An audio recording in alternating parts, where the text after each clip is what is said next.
We'll start with a roll call and determination of quorum.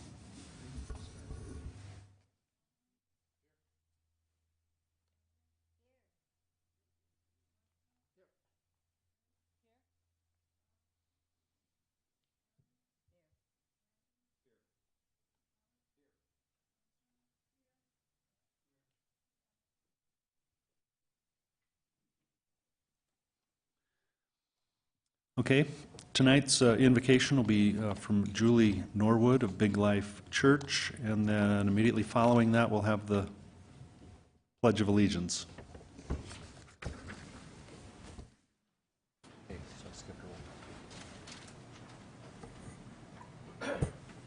Heavenly Father, we thank you so much for the privilege that you give us in this country that we live in to cast our vote. And on the eve of Election Day in our country, Lord, we ask for your guidance.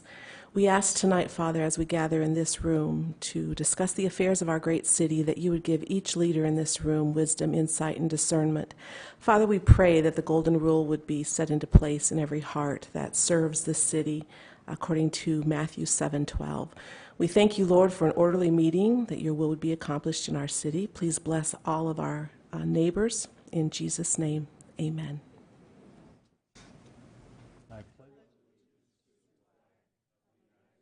America, and to the republic for which it stands, one nation under God, indivisible, liberty and justice for all.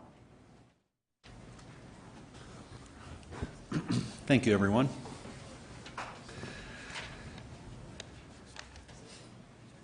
And now, for the adoption of the agenda, this is a time when the council can vote to adopt the agenda as written, or they can make certain modifications to it. Is there a motion? Second. Motion to adopt by Solomon, second by Nordstrom. All in favor of that motion say aye. Aye. Opposed? Motion carries. And now for a couple of awards.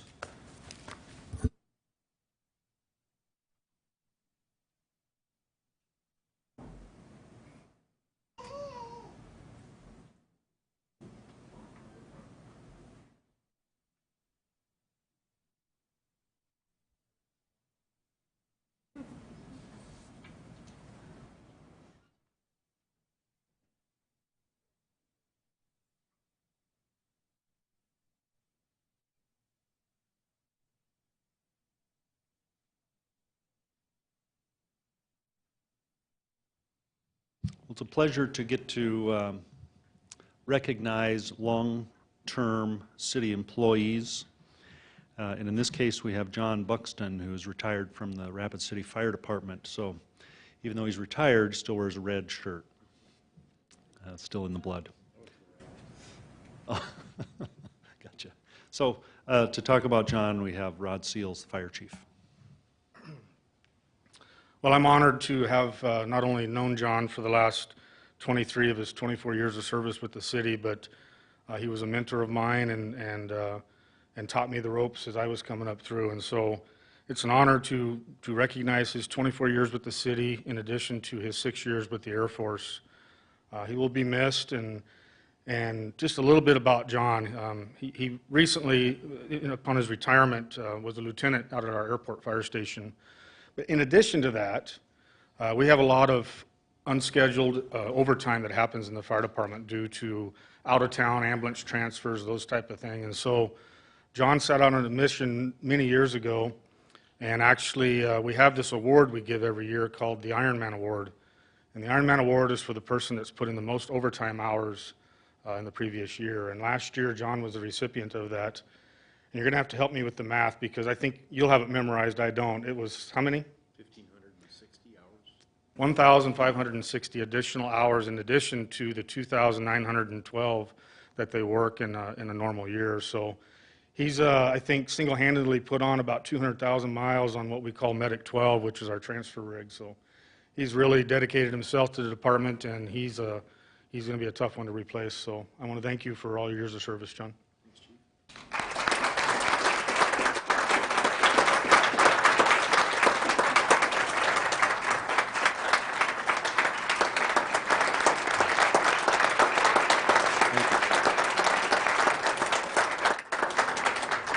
I just wanted to thank the city and chief and mayor for having had the opportunity to serve all the citizens of Rapid City.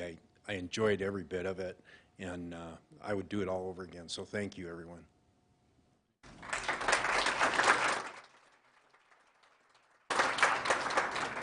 Yeah, bring your family up if you want. Yes, come on. Here's your deal. She gets up here. Get to join the photo. Yes, yes. My wife is actually a 911 dispatcher. So.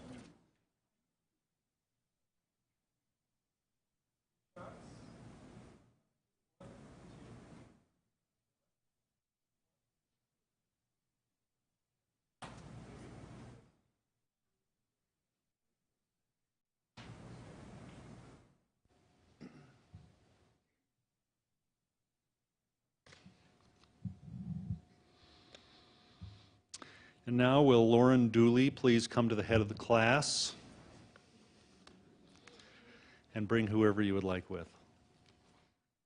How about all the people wearing the World Diabetes Day shirts and anyone else who would like to?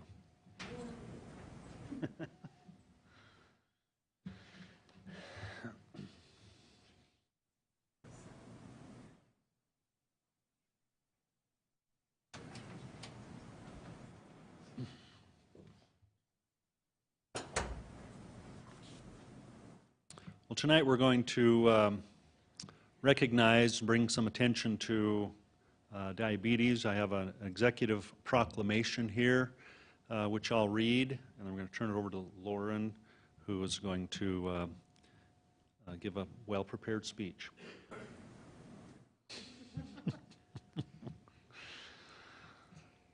Okay. Whereas diabetes is a widespread and growing burden, 415 million adults are living with diabetes worldwide, and this number is expected to increase to around 642 million, or 1 in 10 adults by 2040. And whereas in 2018, over 100 million Americans have diabetes or pre-diabetes, which is 1/3 of the population, and in 2018, it was found that 11.4% of South Dakotans had been diagnosed with diabetes. And whereas there are over 540,000 children living with type 1 diabetes worldwide, and over 132,000 American children and adolescents younger than 18 have been diagnosed with diabetes. And whereas many people live with type 2 diabetes without being aware of their condition, but up to 70% of type 2 diabetes cases can be prevented or delayed by adopting healthier lifestyles. And whereas the theme of World Diabetes Day 2018 is Diabetes Concerns Every Family. Family support in diabetes care has a significant effect in improving health for people with diabetes. It is therefore important that ongoing diabetes education and support be available to all people with diabetes and their families to lessen the adverse effects of this disease. Now, therefore, I, Steve Allender, Mayor of Rapid City, do hereby proclaim Wednesday, November 14th, 2018, as World Diabetes Day in Rapid City, and encourage everyone to become aware of the importance of screening for, diagnosing, and effectively managing diabetes. Lauren?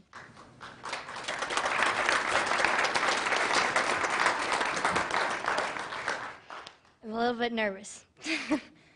Hello, thank you for the opportunity to participate in this year's proclamation and to speak to you this evening. My name is Lauren. I am 13 years old and I'm an 8th grader at West Middle School. I have had type 1 diabetes for almost 10 years. I was diagnosed a week after my 4th birthday. I don't remember much about how things were in the beginning, but I do remember having a lot of family support. I still have a lot of support from my family and 2 dogs, Buster and Hemi. 10 years is a long time, 120 months, 520 weeks, 3,650 days, and I have the rest of my life to go. Some days with diabetes are easier than others. Those harder days can take a lot of energy and can cause a lot of stress. That's why it's important for people with diabetes to have the support from their doctors, families, and friends, and also dogs. This year's theme for World Diabetes Day is Diabetes Concerns Every Family. The diagnosis rate of type 1 diabetes continues to rise, although we have no idea why. Some ideas are environmental and genetics. Living with diabetes can be overwhelming at times, but it has brought a lot of great people and opportunities to my life. Thank you to the City Council and Mayor Steve Allender and his office for recognizing our diabetes community this month and moving forward. I appreciate your time this evening. Thank you.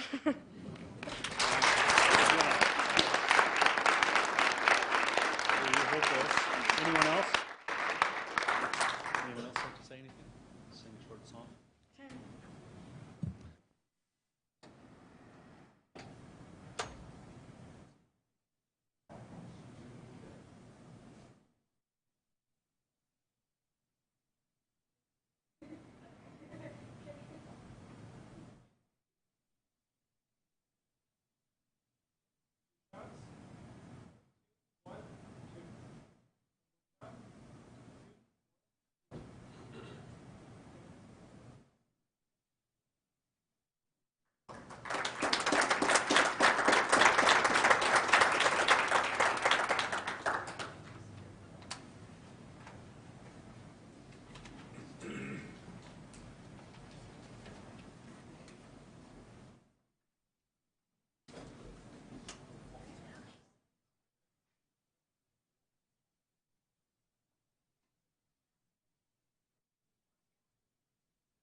Okay, we have no speaker request form for general public comment, so we'll move on to non-public hearing items 3 through 72, and we'll open public comment on items 3 through 55. We have one speaker request from Mike Mueller on item 31, and so you know, we have a 3-minute time. Here's the lights up here to judge how you're doing.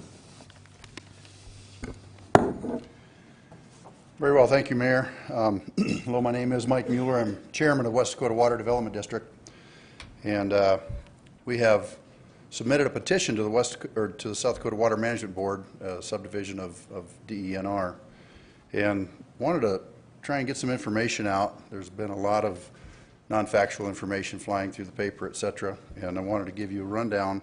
West Dakota Water covers all of Pennington County west of the Cheyenne River. I would invite you to look at the website, www.westdakotawater.com.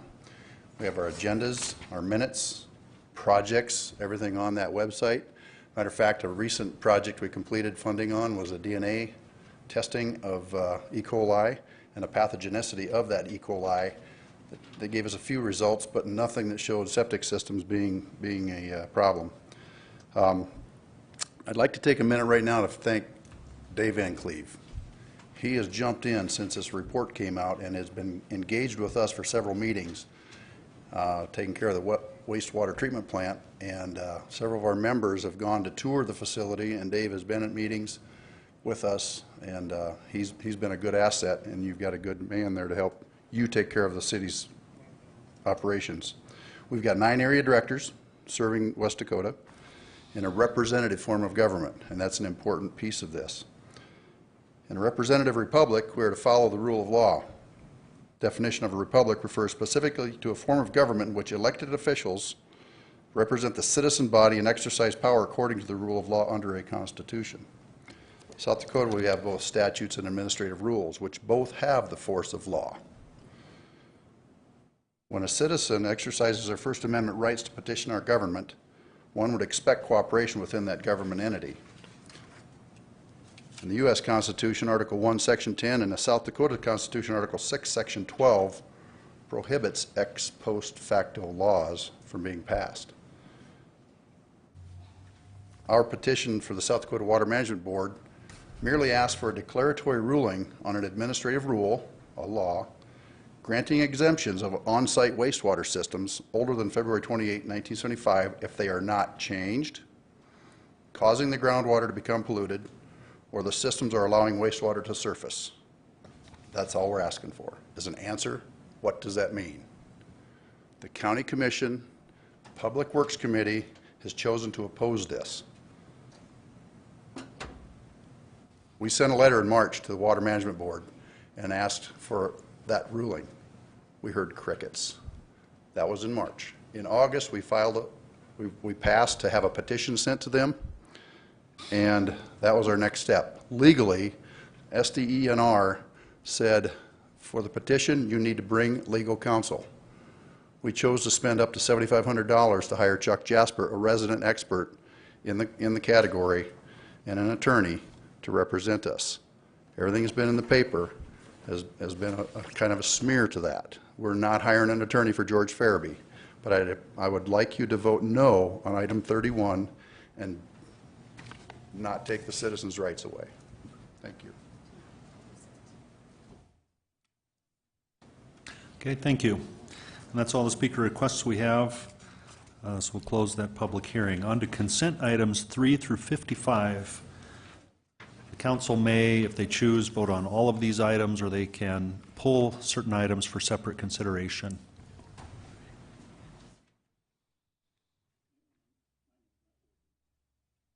Yeah, it is. We'll go to Amanda Scott. Thank you, Mayor. I'd like to pull item number 31, please. Okay. Richie Nordstrom. Thank you, Mayor. Items 28, 29, and 30.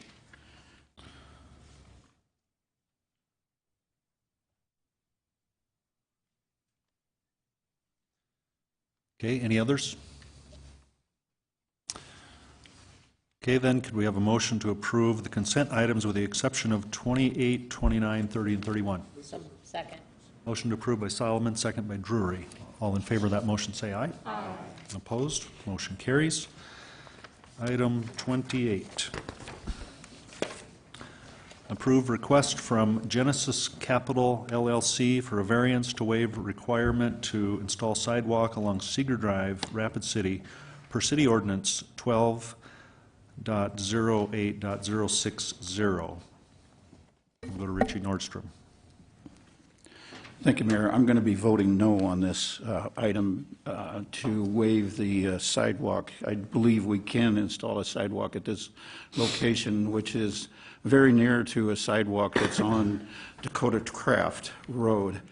And it would be in the area of making it not a sidewalk to nowhere, but could be called in at the neighbors to the east and that building to make that completed a sidewalk. If I remember right, I think that building is, or that property is vacant on the east side, so it doesn't have to be installed right away. But if we get a sidewalk installed here at Seeger Drive, that would eventually connect with Dakota Craft. And just a footnote, I've heard discussions about not seeing pedestrians out there. And this evening, I just took another drive up there, and I did see somebody walking down the street there. So they do participate in pedestrian traffic, and we'll probably see more of it as this area gets developed. Thank you. Now, Lisa Modrick. Thank you, Mayor.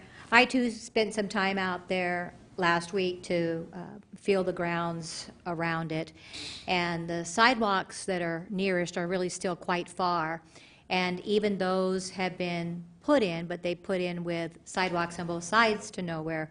There's a large corner that if we were doing the right thing and we wanted to connect this one, we would need to call that one in to make something continual to wrap around that corner. Otherwise, that entire roadway doesn't have any sidewalks on it at all.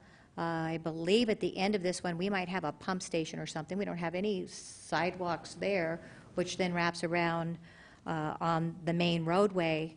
And it is, it's out in an industrial area. There's an industrial landscape that's out there that is driven by trucks and dirt. It is really not specific to a walking environment, and that's why I can be in favor to approve the request to waive this variance in this location. It's the right location to not place a sidewalk. Thank you.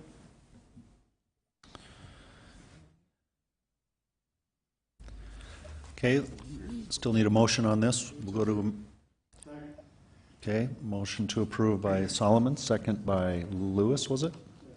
Okay. All in favor of the motion to approve, say aye. Aye. Opposed? Aye. Okay, motion passes with 1 no from Nordstrom. Now, on to item 29. Approve appeal by Spurlick Consulting Incorporated on behalf of Sodak Development to approve an exception request to waive the requirement to install public improvements on Reservoir Road. We'll go to Richie Nordstrom. Thank you, Mayor. I streamed the Public Works Committee meeting on this topic, and I understand the dilemma or the quandary that the committee went through on this. Several issues came to mind as the conversation was being held, is that primarily what we're seeing or experiencing, there's not enough houses out here that are going to be built in this current development that they're looking at. That would help alleviate some of the expense to the proper installment of the roadway out there and a connection to Reservoir Road. If there was more houses, the assessment could be dispersed or evened out a little bit larger area. So that's the problem with that. The houses that are there now, we cannot fairly assess those people because they don't have the direct access to this road, and then the same situation is across the road. So I've got some different ideas on how to pursue similar actions, and I think we've got another one to follow up on this type of scenario that we have to deal with out on Reservoir Road. So if we took a percentage of the development that is getting the improvement and assess them with that, or the developer puts the cost into the construction of the home, then that would help alleviate the cost of the road improvements. And then looking at other areas, other jurisdictions that are close by that could benefit from this area, they would see the entire area would see a benefit from this road being improved. So I'm not going to make a motion on this for making the assessments or anything like that. So, but I would like to have some more discussion on the amount of assessment that could be applied to this area and make it fairly fair to the entire neighborhood and not have to be burdened by all the taxpayers of the city of Rapid City.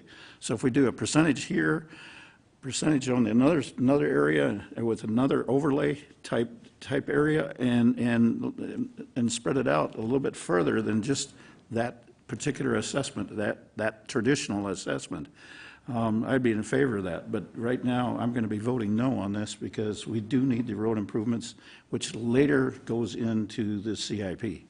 Thank you. Amanda Scott. Thank you, Mayor. This item at Public Works, from what I remember, it was only last week, but it was quite the discussion, and it was a pretty sticky wicket. Mayor, if you wouldn't mind, I'd like to ask the City Attorney Joel Andine a follow-up question on this. Please. Thank you. So Joel, this discussion, we had a lot of different things coming at us, like part of it's in the county, part of it's in the city. Can the city even, try to assess properties in the county? It basically, that full discussion, it was quite lengthy, but so my only question to you is, do you have any updated information since the Public Works Committee last week as far as the discussion that went on about special assessments or authority or anything else? Yes, I believe we did find a statute that would prevent us from assessing in the county. Again, it's kind of late to be talking about assessments and things. I mean, this just highlights, the reason I made the comments I made, this highlights a need for a policy in which we could negotiate or have some sort of agreement but we don't. And trying to do it on the fly now is not the right time to do it. So this is a problem that, point I was trying to make, this is a problem that needs to be looked at and addressed. Thank you, Joel, for those comments. And, the comment that I had made on Tuesday is we're sitting at a situation currently that we currently don't have a policy, and there are some restrictions that the city has in this. The city could put the full burden on the developer, but the city council's been talking, for the last few years that we need to make this more fair all the way around to the adjoining property owners. One of the comments I made and where I was leading to that is if the developer would be willing to put this off, then we could have time to take a look at that policy.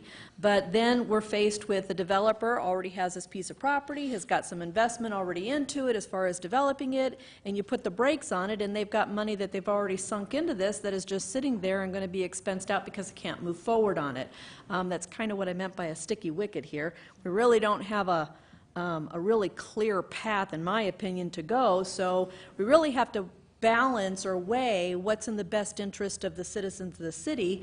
And since housing is of such a shortage right now, I'm kind of leaning towards approving this so that we can move forward on the development. But I do recognize and applaud Alderman Nordstrom's comments. He wasn't able to attend Tuesday's meeting, but the discussion really covered a lot of the different variety of things, from the CIP funding to the full citizens having to pay for this because it's going to be pushed, the can is going to get kicked down the road, it's going to be pushed down the road. But if the property is ever annexed into the city, we would have a better opportunity to kind of spread that cost out over time when we're looking at that road. So let's just take the city attorney's advice, in my opinion, and start looking at this type of boundary between the city and the county and see if we can come up with some type of policies and procedures going forward. But I hate to have to hold up a developer that's already put some money into this property at this time. So I guess with that said, Alderman Nordstrom, I understand your comments, but I'm leaning towards voting yes on this one and allowing the appeal. Thank you. I yield. Chad Lewis. Thank you, Mr. Mayor. I see Mr. McNabo's in the audience, so if there looks like he might want to say something, kind of champing at the bit up there, back there, I should say.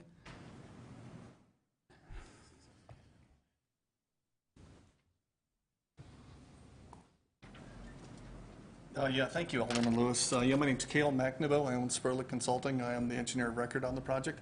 And I do understand where Mr. Nordstrom's coming from with the idea of spreading it over a larger volume of lots. The concern in this case is there's only about 25 lots left. And if you take the $450,000 that we're talking about, spreading over 25 lots, it adds another $18,000 to every lot. And as I've said before, the road costs $675 a foot for 70-foot frontage works out, half of the road's going to cost you about $23,000. You put another $18,000 on top of that, then all of a sudden every lot's got $50,000 worth of road sitting in front of it. So what was the price point of housing you were trying to hit out there? Do you know? I believe he's in that mid-2 range. Okay. To be honest with you, I'm not 100% certain. So about $18,000 a lot obviously is pretty significant. That's a significant bump. Okay. Just want to make sure I was on board with what you were saying, where you're coming from. I have no further questions. Thank you. Lisa Modrick. Thank you, Mayor. I'd like to make a motion to approve the appeal by Spurlick Consulting on behalf of Sodak Development to approve the exception request to waive the requirement installed public improvements in Reservoir Road. Second. Okay, that was seconded by Solomon. And we'll go to Becky Drury. Thank you, Mayor. May I ask Ken Young a question, please? Yes. Ken, I know that, like Amanda said, this is kind of a sticky widget because half of it is in the county and half of it's in the city, but do we have any type of a mechanism within our city to, when a road like this is built, that the developer could put up a bond to help pay for that? I mean, obviously, it's a good idea to build out there, or they wouldn't be doing it. And it's a good idea how that place is going to develop. There's a school out there. It's probably going to keep going to keep developing. Reservoir Road will probably need to be built out at some time because that's one of the few places where we can grow and add more places to live. But do we have any mechanism or any type of way that when these types of things happen, that even if we can't do it now because half of it's in the county, that later on, when it is time to build, that we would have some funds sitting there? A long question. Easy, short answer. I don't believe we have that in place right now, but I'm going to defer to Dale since this is a road construction. Sorry, Dale. That's a great question. Certainly our subdivision regulations for public improvements can be applied in the 3-mile platting jurisdiction. So if someone were to come in, plat property, dedicate public right-of-way, need to build a roadway out in the county, they're still required to do that per our subdivision ordinance. Reservoir Road is really no different. What I believe the applicant is saying is it's not fair for them to build the other half of the road that's in the county that's already been platted against, and that's the issue. I think that's in front of you today. About a week ago, I was in St. Louis, Missouri, and met with a lot of highway departments, municipal street departments, public works departments. There was about 15 states represented. Guess what? Every single one of them struggles with this very issue. There are many, many types of mechanisms to try to bond or future assessments, impact fees, special taxing districts for these type of improvements.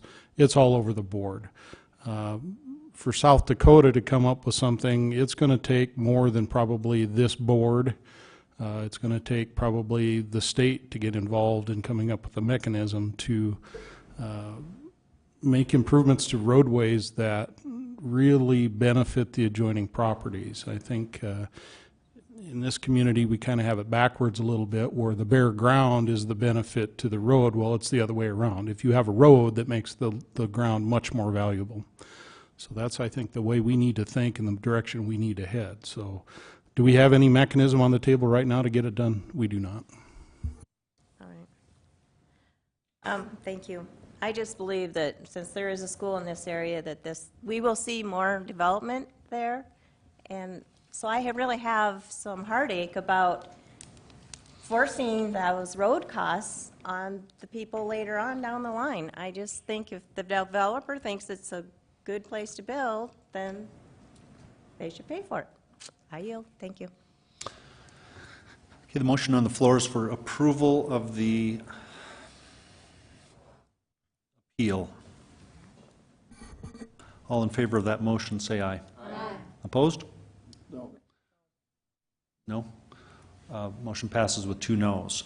I'd like to just take a few seconds for commentary on this item because I think this is an important time. I think we're at a turning point. We've been monitoring this for some time, and we've seen a number of these exact struggles on this dais with the same issues over and over and over. And it would not make sense to bring this up several years ago. We have tried master development plans or schemes in the past, historically, and it's always been deferred to what happens up here on the dais. So I've been noticing a pattern. The staff's been noticing a pattern that there's a little more concern over doing things and doing them right moving forward. I've been talking to the Public Works Director for some time now, and we're going to launch into a planning process to put together a master development plan. And that should answer all of these questions in advance. But that plan can only be as good as the support behind it, because we could end up doing another 180 and being right back here in a few years if there's not good support for the plan. It's going to involve structure. It's going to involve saying no to people, and it's going to lay out the best protection, I believe, for all of the taxpayers. That's what we're trying to avoid here. We're trying to avoid sticking a single developer with the cost of an entire road. We're also trying to protect all of the taxpayers in Rapid City for paying for someone else's road. So this is a good time. I think we're at a turning point, and we're going to see something come of this. So thank you for your discussion, and we'll move on to the next item, which is item 30. Approve appeal by KTM Design Solutions for an exception request to allow reduced pavement width for Dias Avenue and waive the requirement to install curb gutter and streetlight conduit. Nordstrom. Thank you, Mayor. Pretty much the same arguments on this one as well, so won't do a lot of repeat, but essentially, and by the way, just everybody understands that I'm not against development. The people that are behind these projects are very credible people. I like what they're doing and what they're trying to attempt to do, and I'm all for affordable housing as well, but this doesn't fit in that same category as affordable housing. And I understand there's not much of housing over here. This is mostly industrials, but it's in my area. So again, belaboring the point is it still comes down to we don't have a policy, and the way we're going at this is not very effective because, again, it winds up with CIP or another deferred developer project. And how are we going to take care of all those deferred developer projects? Thank you, Mayor. Lisa Modrick. Thank you, Mayor. I'd like to make a motion. If I get a second, I'd like to retain the floor. I'll make that motion now, if I could. Yep, go ahead. Thank you. Approve appeal by KTM Design Solutions for an exception request to allow a reduced pavement width for Dias Avenue, the minor arterial, and waive the requirements to install curb gutter and street light conduit. Thank you. Second by John Roberts. And if I could keep going. Please Thank do. you. This is another area when you go into the Dias area that this is, there is no continuity for or reason for this requirement in any way along that entire grade of road. It does have, excuse me, large ditch drainage. We like to talk about the sustainability of ditch drainage, that it can also be a real positive. This road holds that true. It's the entire length of this road. It runs a lot of, it's beyond service trucks. It also runs a lot of heavy equipment. We've got, I think it's Kroll that's out there as well. And it doesn't have a purpose at this point to have that kind of walkability and to put that burden on the development that's going to happen on this piece of property, which we need to fill in that. So it is with my request to the council that they consider this approval as an appeal and that it's a good location for this. And in all respect for the mayor as well as for our staff, the difficult part is that there are sometimes exceptions to the rules. And as unfortunate as that is, it'd be a lot easier for all of us if we had a real black and white, but this is one of those exceptions that I'm holding strong on to make sure that we allow that to happen, because there's nothing that's going to tie in next to that miles of road to this property and beyond. Thank you. Darla Drew. Thank you, Mayor.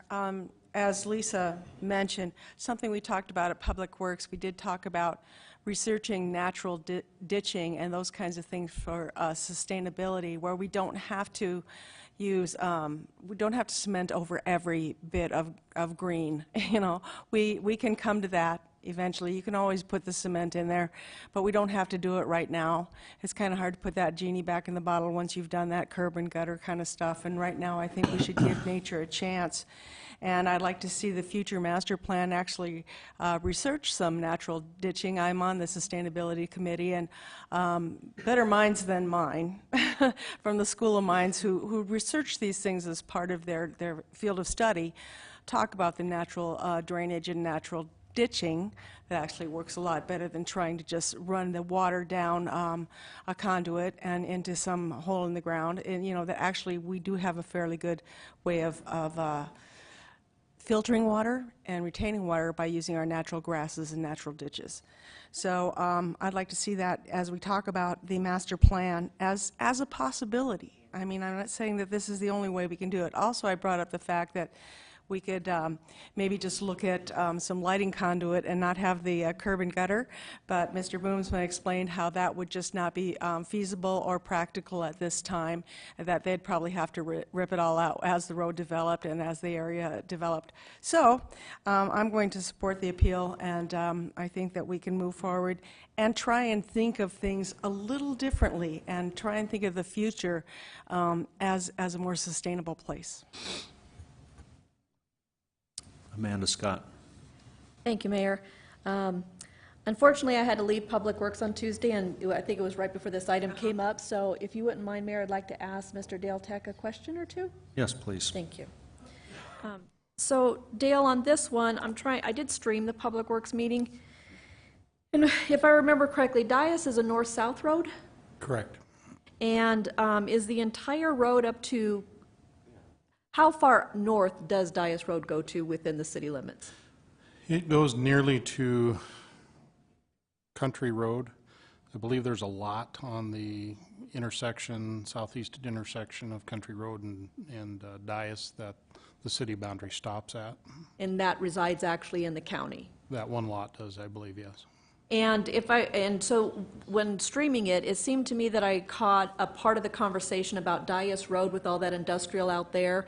I know this request is asking to waive the requirement to install curb and gutter in the street lighting, but the road itself, I believe, was a topic of discussion, that it is showing a lot of wear and tear with all the industrial traffic out there?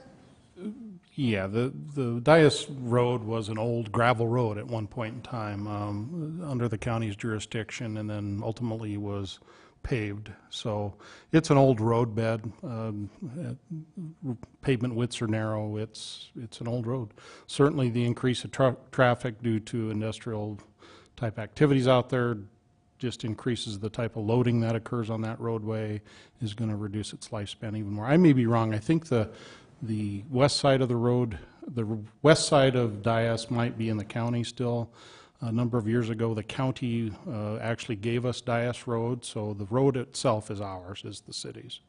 Okay, thank you. But okay, so then we're running in, that's what I was asking. So we're running into the situation that, I know this is a little off topic for the developer putting this in, but it's kind of to my point of being, even if that road were to deteriorate, and the city now has to expend funds in order to resurface or redo Dias, we would have the opportunity, or the city should have the opportunity, to specially assess that cost of that road back to those properties.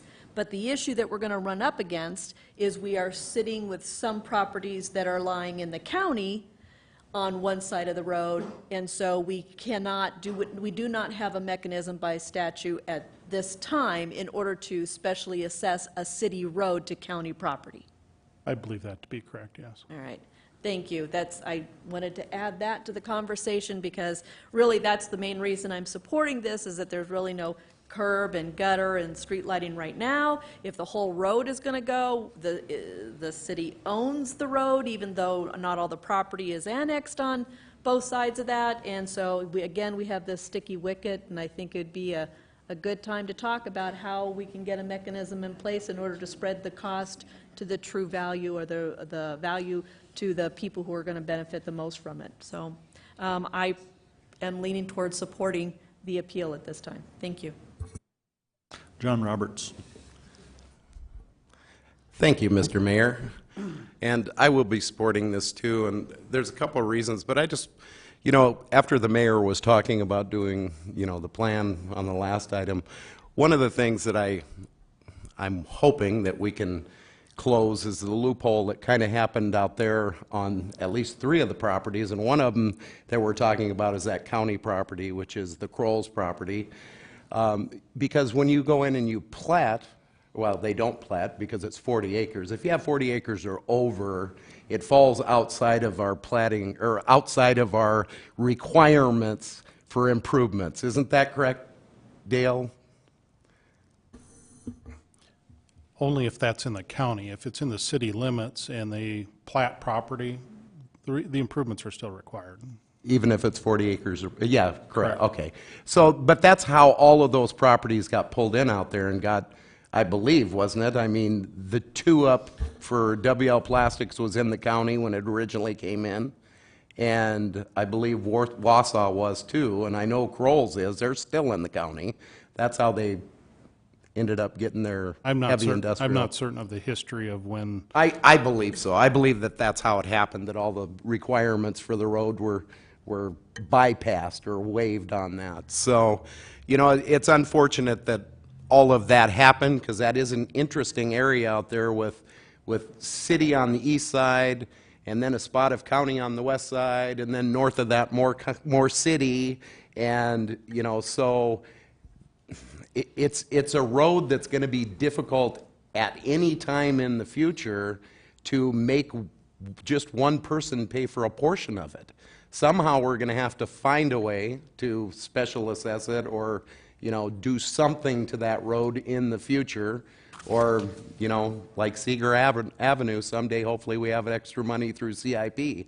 But, you know, it is just one of those things that's unfortunate, but we can't, in my opinion, make a property owner pay for the entire road and increase the value of the neighbor across the road. I think that's just totally unfair.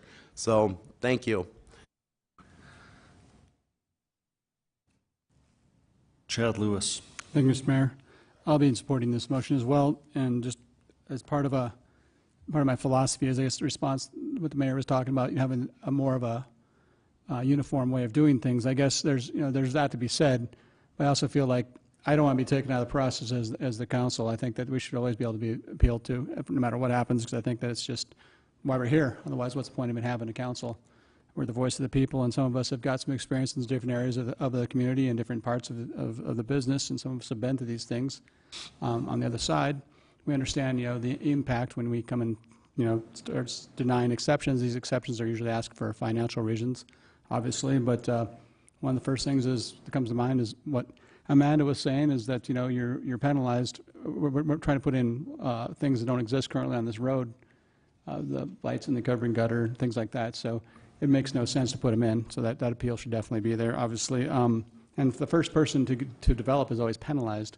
It's like the first person in has to pay the upfront cost for everybody, and that's part of the fairness thing we were talking about. So I can understand trying to refine that situation, but I just want to make sure that, we're always here as a check and a balance. I want being part of the process for the appeal, because I just feel like that's obviously what we're here for. And I realize the staff's got their job to do, but I have my job to do as well, and that's to try to represent the people in the business side of this that are, I have kind of an idea what they're talking about, and I feel like my voice is important and your voice is important. That's what we're here for. So otherwise, I'll gladly go watch the Cowboys lose. So thanks. Steve Laurenti. Thank you, Mr. Mayor. If I may, I'd like to ask Mr. Tech a question on this particular item. Sure. Dale, my first question is, do we have, or have we ever tracked all of these waivers that the council makes, where in the future, because and I think it goes to what the mayor's saying, we end up with this situation where we keep kicking the can down the road, and we end up with an area that's fully developed. However, we don't have a lot of the infrastructure that we need, and all of a sudden we order in just a ton of improvements that the current owners will have to foot the bill on. So my question to you is there a mechanism, or can we come up with a mechanism, if there's not, that tracks these properties where we're saying waive this, waive this, waive this, and as we begin to connect the dots, if you will, in these properties where we don't have all the infrastructure we need, we can start ordering it in before we have this massive improvement that we need to make.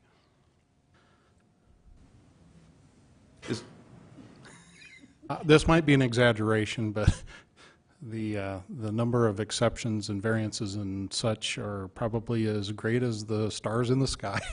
No, that is an exaggeration. So, we have not tracked by parcel platting, parcel ID of where improvements have been granted. I think it's quite obvious, though, when you go out and see a road that is an old rural road, it's quite apparent that if there's been development adjacent to it, the waiver has been granted for such improvement. There's going to be a solution, I think, that'll come to the top Different states do many different things. Some work well, some don't. The reason the city of Rapid City has 70-plus TIFs is for that very reason. A TIF has been used as a mechanism to build roads and build other improvements. Other states utilize that tool as well. So as far as coming back with some sort of an assessment program on things, I don't know that that would necessarily fit in the be the right tool in the toolbox, but certainly we'll take a look at something of that nature. Yeah, I know we have GIS capabilities. I mean, I don't know internally if we would have the ability to mark these territories, and it's something staff could then use as a management tool in the future. But I just wanted to bring that up. And then my last question is, have we ever joint assessed properties from your recollection with the county? And is that something we can govern in the future as well, like this particular property where we're doing a joint assessment to work both sides of the street, if you will? I'm not certain the county has the ability to assess road improvements. That's a legal question that I don't have the answer to, but in my time around, I've never been involved in a joint assessment project with both entities. Okay, thank you. I yield. Jason Solomon. Thank you. I thought you were next. Okay. So I will also be in support of this because of the issue of fairness, but what I did want to chime in on a couple of remarks that the mayor made and our Public Works Director.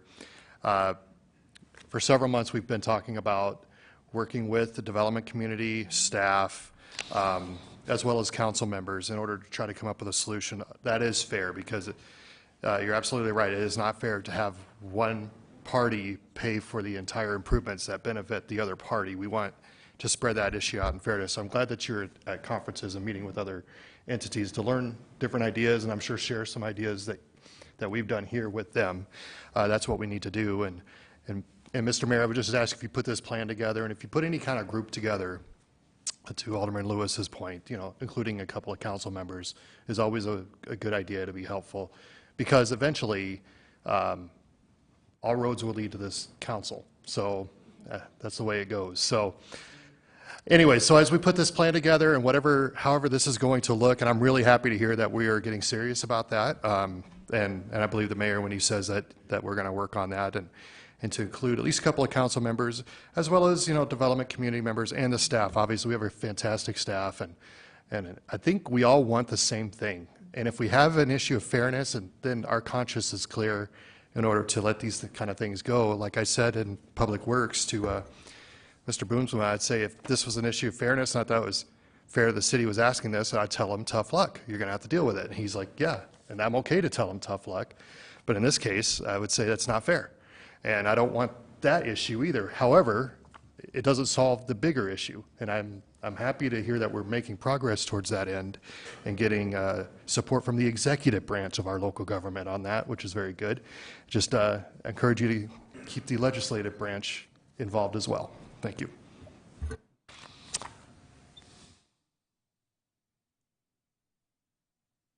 Becky Drury.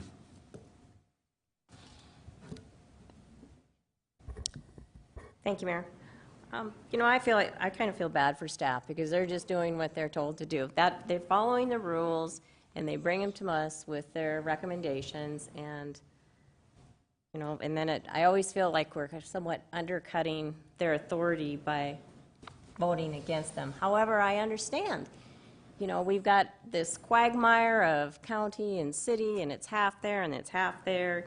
And, you know, I don't think there's a person on the council that's against development. It's just that we need to proceed with caution and do it the right way so we don't cause problems for ourselves later down the line. So, you know, this is all good for everybody, but we're just stuck with these hard decisions tonight, and it is tough.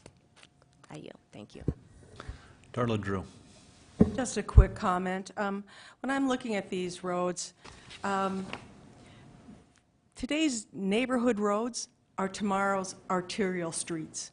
So if we have people paying for them with taxes from the city, I believe that's the fair route to take.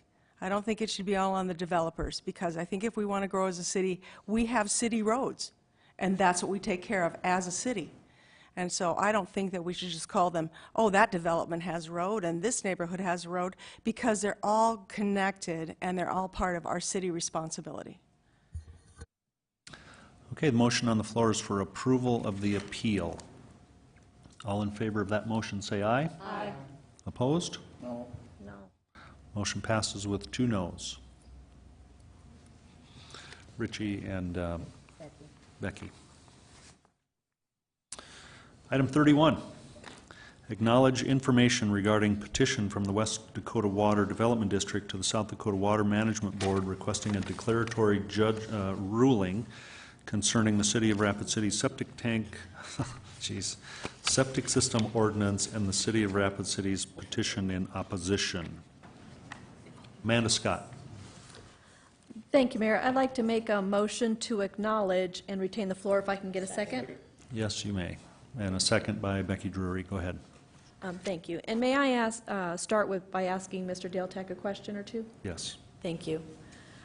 So Dale, when this came up, I raised the question of we're acknowledging, what are we acknowledging? And I guess let me throw that question back out to you tonight as well.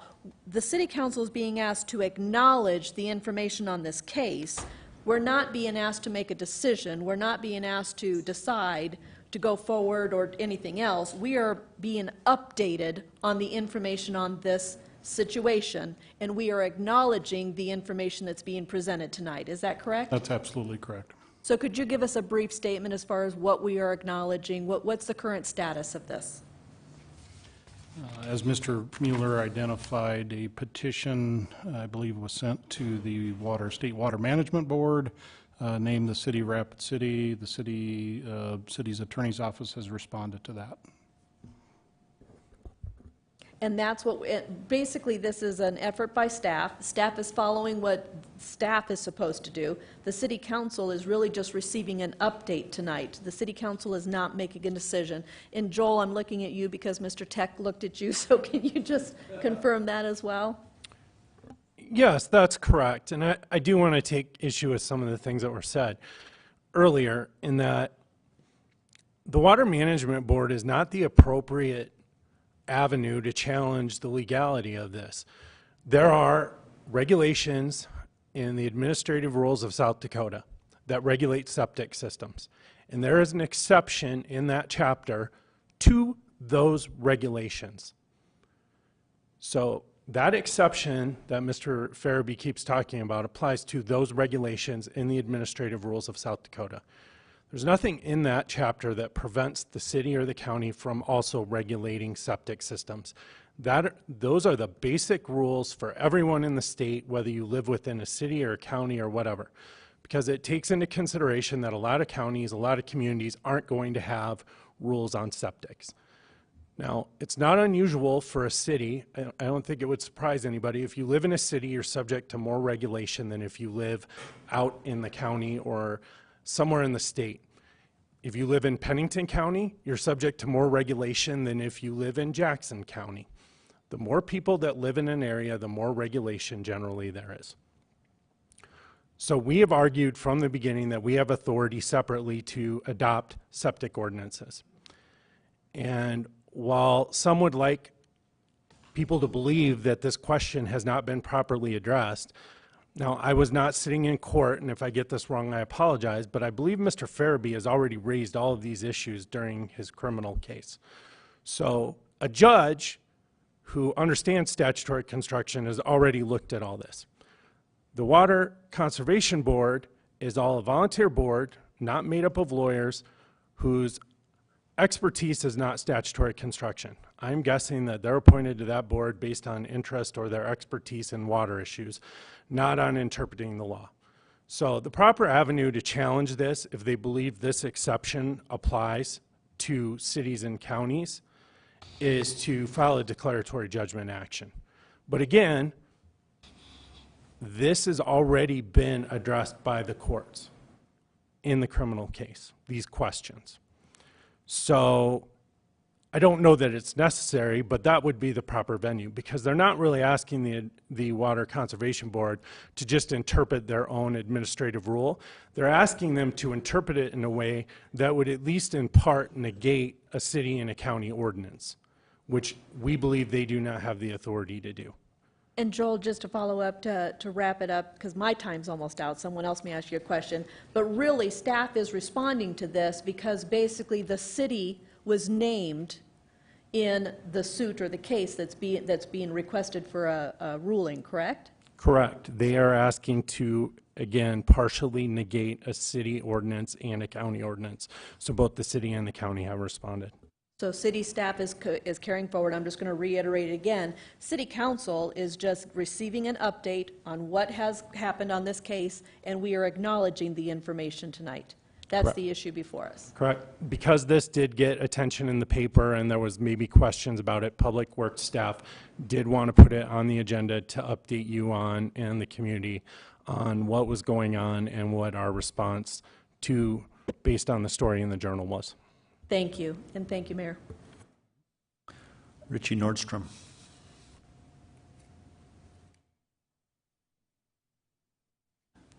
There, third time's charm. Thank you, Mayor. I was at the meeting when the Western Dakota Development District put this motion through, and it was not totally unanimous for it. There was three that opposed, 6 in favor, and when I attended that meeting, I was really dismayed. And Joel, if I'm saying something out of order here, please get me stopped here. When I was attending that meeting, I was really dismayed about the county commissioner that was at this meeting talking about our city staff. I didn't appreciate the comments that were made towards our city staff. There was a lot of language that was very inappropriate during that meeting and should have been subdued and put under control. And I don't think it was very fairly put under control. The chair of the meeting is here tonight that conducted that meeting and did a reasonably good job about having that meeting held. But when the county commissioner came forward and was disparaging our staff, that's when I got upset, and I didn't agree with what the decision was finally made. And in my opinion, that was written in the newspaper, was very fair, was very appropriate. They did a good balanced article on it as well. So from my perspective, septic tanks that are older than 1975 must be inspected, because the deterioration or even the condition of those septic tanks, we don't know what they are. And if somebody can tell you categorically that they're okay, I would have to say, no, we don't know that. So when it gets into the area of septic tanks being next to the city and very close to the city, that has a high potential of reaching into the city and contaminating areas within the city. So I totally agree and support the staff on what they're coming up with and making the decisions with going forward and pursuing this and actually doing the process that needs to be done. And the hiring of the attorney I felt was out of bounds from the district's authority. But they have that right to do that. It's not in their mission, but they have that right to do that. I totally disagree with it, and I can't say anything more about it than just what I've said so far, is that I was really dismayed about what the county commissioner said about our staff. I did not appreciate that. Thank you. Do you need, you're still in the queue, do you need a? No. You said everything? Okay. John Roberts.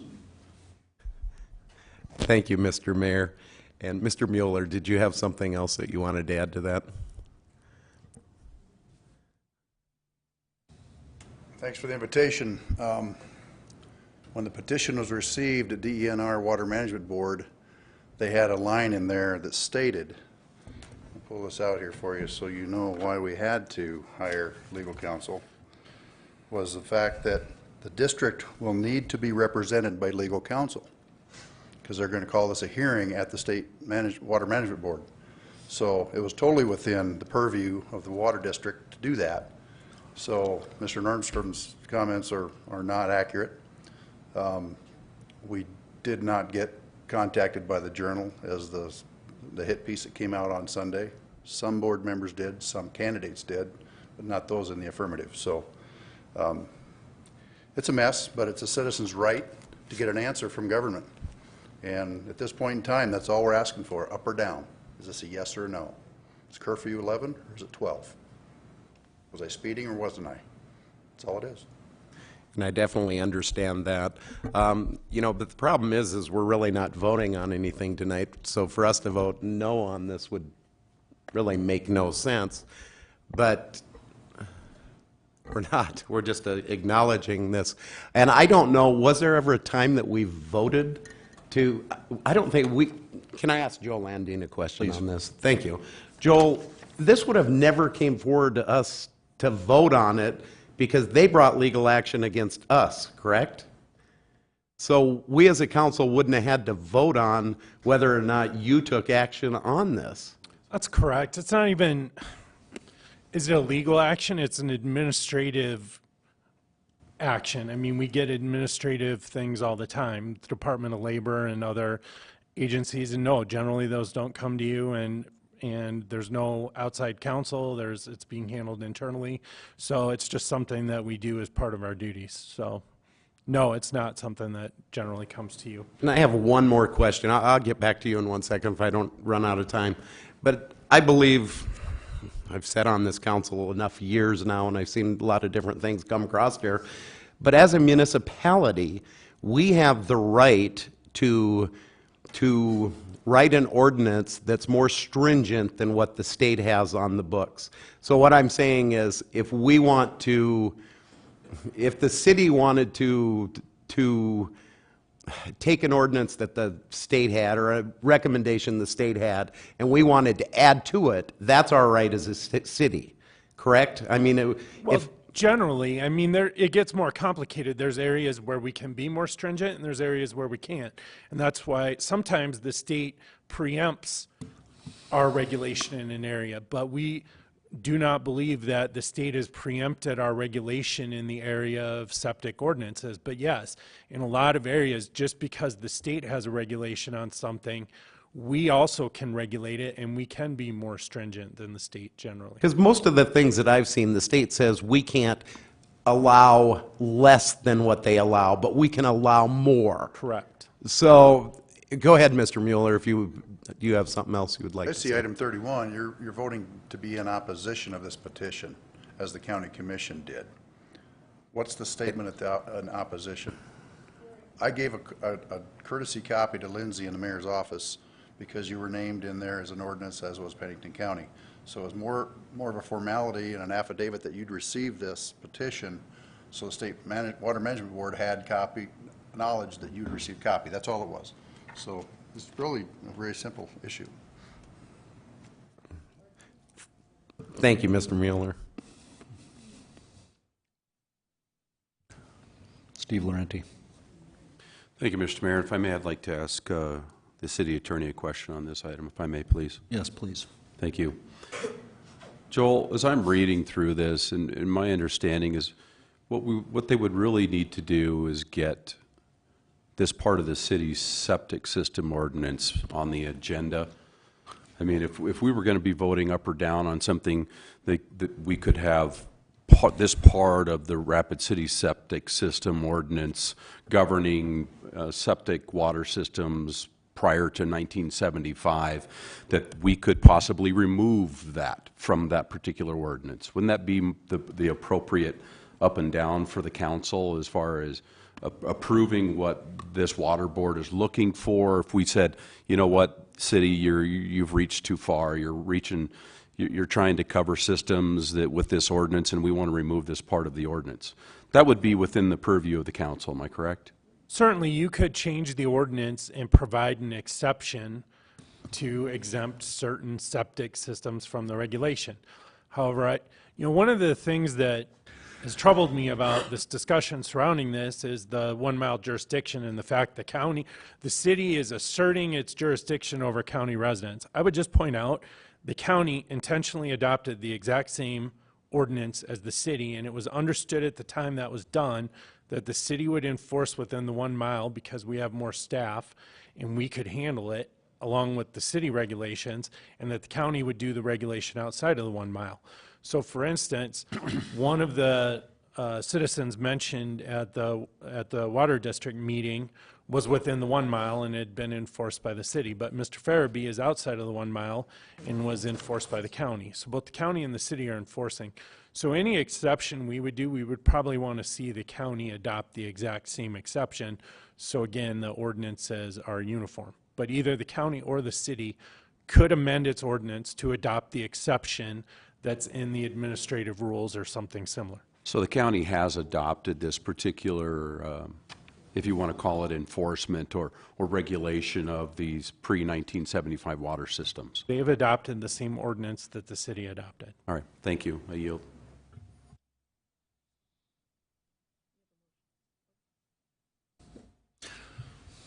Fifty seconds, John. 50 seconds, John all Roberts. right. Can I ask the city attorney one more Yes. question? So, really, have you filed a petition in opposition? Haven't you just We've filed some kind of a responded. writ? You responded to whatever, but is it really a petition of opposition? I mean, I didn't draft it, so I haven't looked at the title. they specifically. sued us, or they brought a suit against us. There's still going to be a ruling, isn't there, no matter what way The this board comes out? may decide that they don't, my guess is the board decides they don't have jurisdiction to decide the question. But there's going to be a ruling one way. It doesn't matter if we vote, however we vote. I mean, this is, Yeah, there's going to be a ruling. Yeah, this was more Correct? of What, I'm trying to figure out what you want. Can we give them just a couple of seconds, if you don't mind? And I would be willing to give my time to you if you need it. Thank you.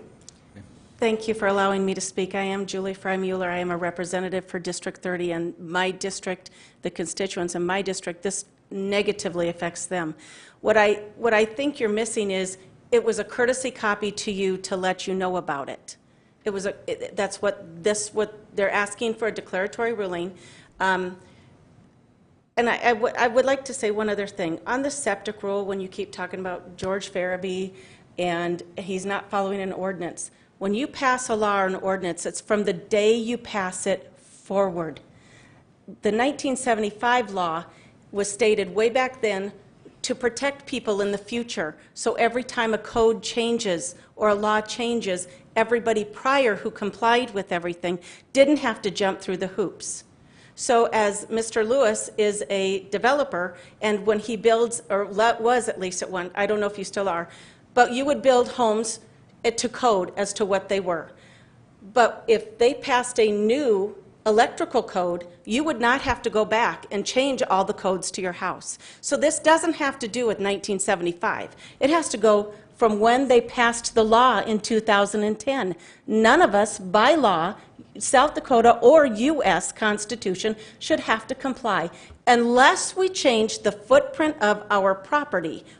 After the law is passed in 2010, then we're no longer grandfathered in. So this is not rocket science. I have been to the courtrooms. I have seen the judges. I have heard the arguments. When the law was passed in 1975, it was to protect citizens from having to do exactly what we are. And another thing you should know is there's two different standards. If you live in the city, you can be criminally charged for violating an ordinance. If you live in the county, you can be civilly charged in the city, criminally charged in the county for violating the same ordinance. I tried to bring a law to address that this year, but everybody was so, even in peer, talking about Commissioner Farabee, that you can't even see through what the law is. And we all took an oath to uphold the law. When you pass something, it's from that day forward you have to comply. Not 30 years backwards, not in our situation with Mike and I 8 years backwards, or any of the people that I represent in District 30 that were furious over this. So it's not rocket science. It's just you're acknowledging a courtesy letter from the West Dakota Water Development District saying that you received it. That's all you're doing. And I would like you to all remember that you are all homeowners. How would you feel if somebody came to your home and said, you know what, I think your wiring is probably a little too old, so therefore, you know, because we passed this last week, now you have to update all your wiring. You'd say, no, I'm grandfathered in. I don't have to do that. I don't understand. I've seen the judges. It's not rocket science. It's a law that was put in place to protect the citizens, and people are on steroids trying to go against protecting the citizens. Thank you for letting me speak. So, can I clarify this? Oh, this conversation's not benefiting this topic. We're here to either acknowledge or not acknowledge that we got a piece of paper, and we're not litigating this issue here from the dais tonight. We have a motion to acknowledge. All in favor of that motion, say aye. Aye. Opposed? Motion carries. Thank you. So that takes us through the consent calendar. And now we're on to non-consent items 56 through 72. We have, we'll open public comment. We have one speaker request form from Tom, is it Haben? Haben? I'm sorry? Haben? Yes.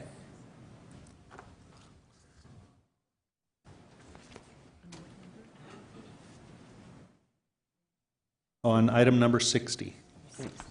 Can I speak on 62? On 60. Read what you wrote. 2. Our issue is with my dad having not received a letter for to have his yard cleaned up. He didn't ever get the letter, and then they came over and they did it anyways, and now they're charging him $682. You know, and when they said they'd come back in 2 weeks, they ended up coming back in 2 weeks and rechecking it anyway. They took very little out of the yard, and I think he lives on a fixed income. He got, I mean, there's, you can't count what it costs for an officer, because they had a police officer with him. You can't count that because that's a tax position. It's already in the budget. The fuel is in the budget. The license and fee and the equipment is all covered in the budget. Disposal, it would have been $20 for a whole load of garbage at the dump, or a water bill, you know. And then he pays his water bill. He would have had the bill. You know, there's extra. You can't count any of that stuff. And To add up to $682, you know, $682, and then $100 if he doesn't pay it in 14 days. And we got this on the 9th day, this letter, so he had 3 days to pay it. But I mean, you know, I don't know if you guys can all afford just the extra $100 out of your pocket, but he lives on a fixed income. He can't afford this bill, let alone another $100 to be paid in full. And then, in the first place, they shouldn't have come on my property and started carrying stuff off before I got a letter, a certified letter, should they? He didn't get any letter. I didn't get any letter. They were already out there loading stuff when they come and knocked on my door and said that they had sent a letter. I never got no letter. Okay. And so we talked that over. I went out. They were already loading stuff. And then we got kind of stopped there. I looked in that trailer, and what they had in it, I think you could have put in 3 garbage bags. And then the city man said he wanted to kind of work with me. So we kind of worked that out, that he'd give me 2 more weeks to get everything done. And the main reason I think they even come over was my son was moving. He had to move. And he brought a lot of his stuff out of the garage and put it in a kind of an L-shaped area I got there and covered it all. It was all covered with canvas. And what he said was neighbors were complaining it was too much junk or something. anyway, I told him that we were going to move that, and he come along with me then and said, well, we get you a couple more weeks to clean that up then, which we did. And then the tree branches that were there, I had to go back in the house, I think it was, and get a jacket. And when I went back out, they had pulled out with the trailer. There wasn't enough stuff in that trailer to cover the bottom of it. And they had pulled out, but the city guy was still walking in the alley, and he said, they're coming back for the tree branches. So, which they did. But when I went back out to look to see if they had come and got them, they had left tree branches and leaves and everything lay in the alley too. So I don't think, they did a good job of even removing the tree branches. But that was the issue of it. And then another issue of it was they thought somebody was staying in my shed where I got tools and stuff, and there's nobody staying in that shed. So I just wanted the council to know about that too. And that's that.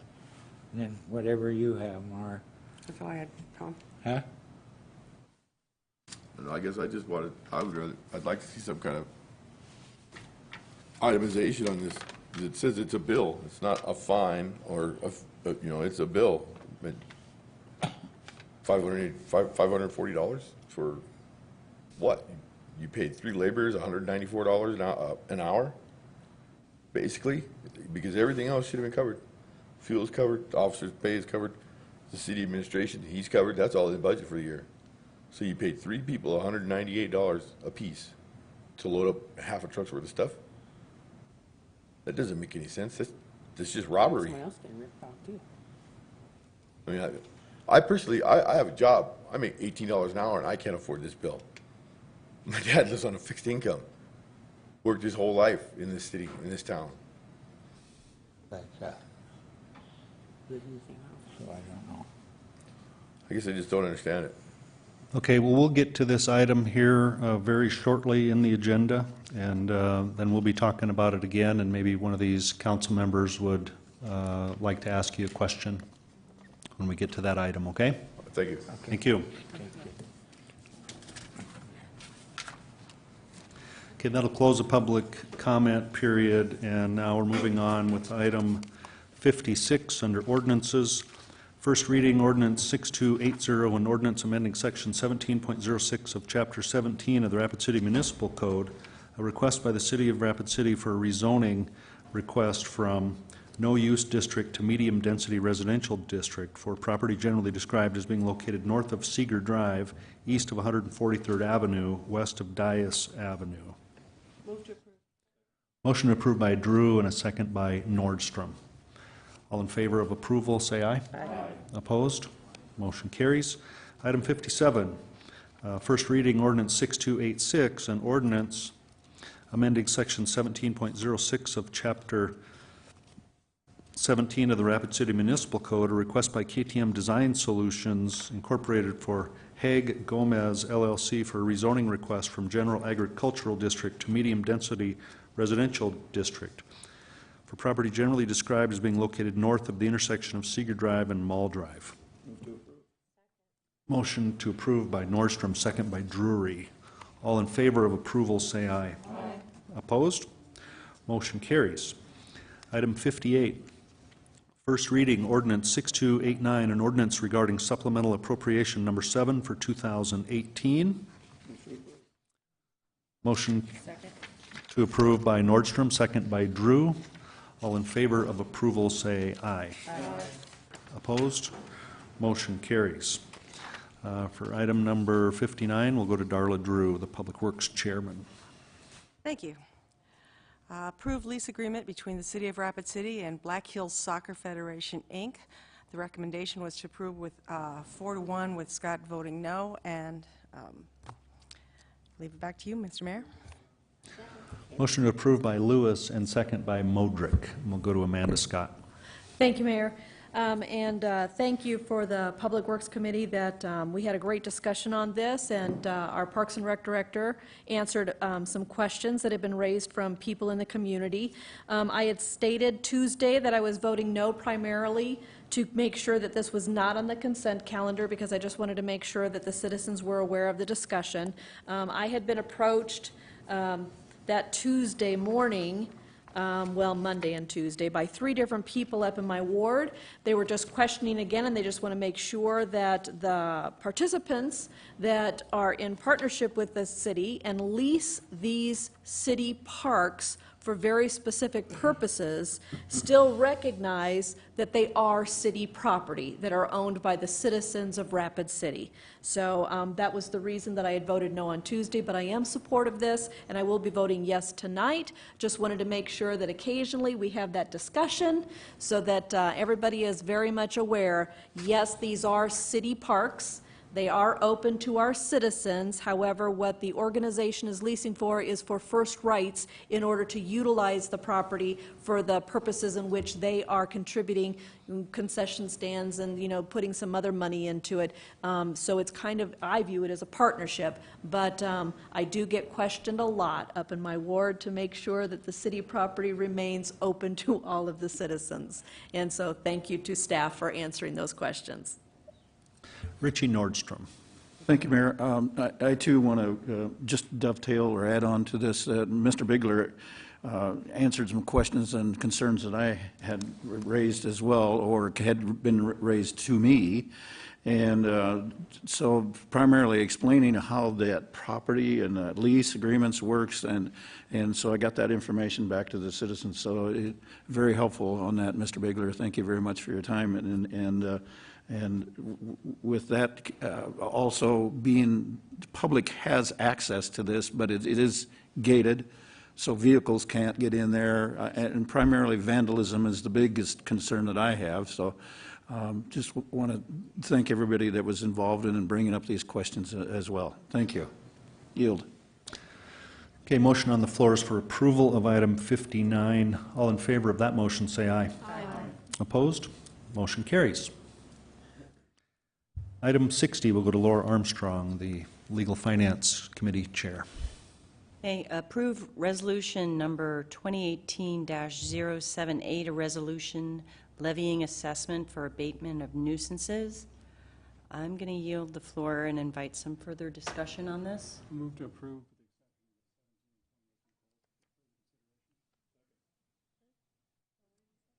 So I move. I don't have my thing on. So I move to approve with the exception of 17 and 28 to approve. Poll, thank you for separate consideration. Items 17, number 27, 17 and 28 on this item. Okay. Got that? Yeah. After I got all confused. Chad Lewis makes a motion to approve this item with the exception of 2 items within the item, and that is item 17 and 28. Okay. Second. And a second by Drury. And let's go to Jason Solomon. Thank you, Mr. Mayor. Can you refresh my memory on who oversees code enforcement now? Is it the development Planning. director? Okay. Community development. So this question, I have a question for you, if I can ask a question to him. Mr. Roberts brought this, his question up to the committee last week, and then the citizens who are here tonight. Makes me wonder about the process. And so are we, how long in advance are we notifying residents before we, the city, take action? And are they given enough time? I think Mr. Roberts indicated he can speak on his own items, but from what I recall, he had some concerns that he didn't really have enough real notice, and he didn't have a problem paying it himself. And then I'm hearing this tonight that they may not have even received notification, and so I guess it's just maybe just give us a quick refresher of the process on the code enforcement items here. Okay, so on all of the abatement issues that our code enforcement officers work on, we are giving a minimum of 2 weeks and sometimes 30 days depending on the issue and the gravity of it. We do send out notices. We can't verify that they actually received them, but we do have the evidence that a notice was sent out. And there are times that our code enforcement officers do actually put a certified mail receipt on those. We don't do that with everything because of the expense involved with that. But if we do not hear from them within the specified time, again, either 2 weeks or 1 month, then that's when the abatement is ordered. Okay. Second question, and I don't know how much time I have left, but second question, this might either be you or Assistant Finance Director, but how do we determine the rate in which we take care of some of these items? Is there a flat rate? Are we contracting out? And if so, are we getting the best deal for the money? I guess, could you answer that question? Well, I suppose we can always review the contracting that we have for those companies that assist with the abatement to see if we're getting the best deal, and we can certainly take a look at that. But we have had some experience in working with various contractors that are reliable and perform good work. So it all depends on the amount of time that is involved and the labor that is involved with the abatement issue there. It can vary depending on the situation. We do have a flat fee of $42 as an administrative fee that is tacked onto that. And then there is a finance charge that goes if it's not taken care of within a certain time. Okay. And I just want to make sure we're not gouging or doing anything along those lines. Don't believe we are. Okay. I'll let the other folks chime in. Thank you. Sorry, John Roberts. Thank you, Mr. Mayor. I'm going to have to abstain from 17. I'm hoping the council will give me a little leeway to step up to the podium and maybe just speak my mind from there, since I can't do it from the dais. Sure. I will be nice. I promise. I will be nice. 3 minutes. Someone. Voting on this?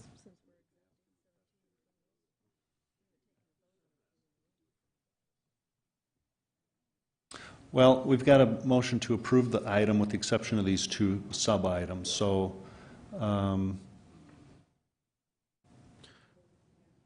Vote on that, and then handle 17 and 18, or 17 and 28 separately. okay, so motion on the floor is to approve all but 17 and 28. Oh, you want to speak first? Not on 17. Okay. Approve everything except 17. Okay, Lisa Modrick. Thank you, Mayor. Because my question is in regards to the motion, which is a list. So I have a question, if I could, to staff ask. So we talked about sometimes there's only 2 weeks, sometimes there's 30 days, which is a little bit gray, maybe a lot gray. So I have a concern with that. But from the time that the complaint comes in, what's the period of time from complaint to the action? For the specified day, if it's 2 weeks, we normally will try to follow up on within a 3-day period, and if we're not getting any success with that, then the abatement is ordered. So that 3-week follow-up is a personal follow-up at the door? No, not always a follow-up at the door. If we have a phone number or some other way to do that, but a lot of times it is a follow-up. But we can't say that every single time the same procedure is followed. We do meet the legal obligation in noticing the property owner, but there are times when a door approach is not fruitful. There's either a situation that is very negative and difficult to overcome, or no one's home. And are there pictures that are taken at the time of the Yes, code always enforcement? there are So pictures everything's on taken. file? And does then if there's a request on this to ask more questions, are they given that information? Because it sounds like they just got a bill that just has kind of a Well, if they need to non-itemized- follow up with our code enforcement to find out what exactly are you talking about, then we can provide that information, say, look, we've taken this picture, and this is what was done. And if I could ask in procedure, when we're in abatements, I haven't seen this yet, is there an appeal process? Because it seems like we are, This is it, but This keep is it. This is it, but It's keep in pretty mind the city has informal. contracted for these services and has paid that bill. And then the other question is that are we being charged too much that we're having to forward on to those for those services? And that is a question I thought was brought up under committee, which was a good question to ask, and I might be needing to talk to my lawyer on this one. May I pass this over to Joel? Yes. Thank you. Joel? Thank you. In the past, we've bid out these services, and it's not fun to go out and abate people's property. One of the things I heard said when the citizens got up to speak was there's a police officer there. There isn't usually a police officer there, so that tells me something. So we don't get a lot of people that are interested in doing these. So the bid is kind of what the bid is. And I think we generally have a contractor that we know is reliable and does the work. The other thing to keep in mind, there isn't a lot of incentive for us to do this as cheaply as possible, because if it's cheaper to have the city maintain your property for you than for you to do it yourself, I mean, by the time we have to go out and abate somebody's property, we don't want it to be completely painless. So the next time they say to themselves, you know what, maybe I need to take care of this, because if it goes to abatement, it's going to cost me some more money, so I'll stay on top of this a little more. So there is that rationale behind it. It's not like we set the rates, though, at a rate to, as I think somebody said earlier, gouge people. My understanding is we bid it out, and this is the rates they do. And because it's not a pleasant job, we don't get real favorable rates. So that's kind of the reality of it. I would say, as some of the other things I heard, we aren't charging for the police officer being out there, and we're not charging for the gas.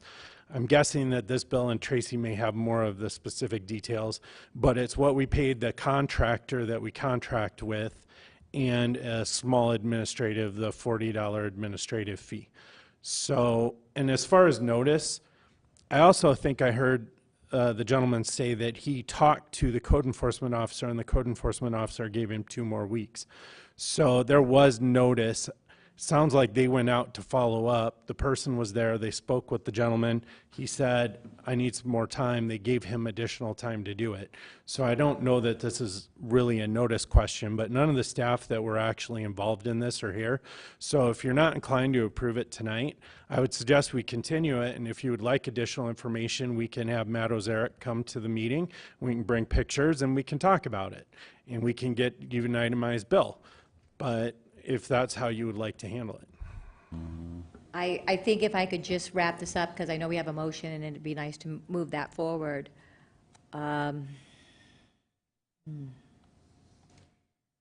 We also reached the point where we're writing off. We write off about every 2 or 3 years, and it's a pretty substantial write-off. And how many of these abatements are in those write-offs when we're doing that? I know we have a pretty big list. It's so long sometimes with hundreds of thousands of dollars. Is that in here? Thank you. Right. Is that sometimes rolled over from these abatements? So an abatement is, if it's not paid, is assessed against a property. So it is not written off.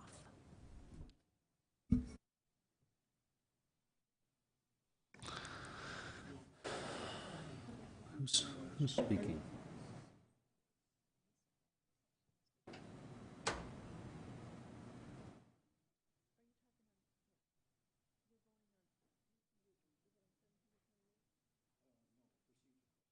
Richie Nordstrom. Mayor, I've got a procedural question for Ken Young, if I may. Yes.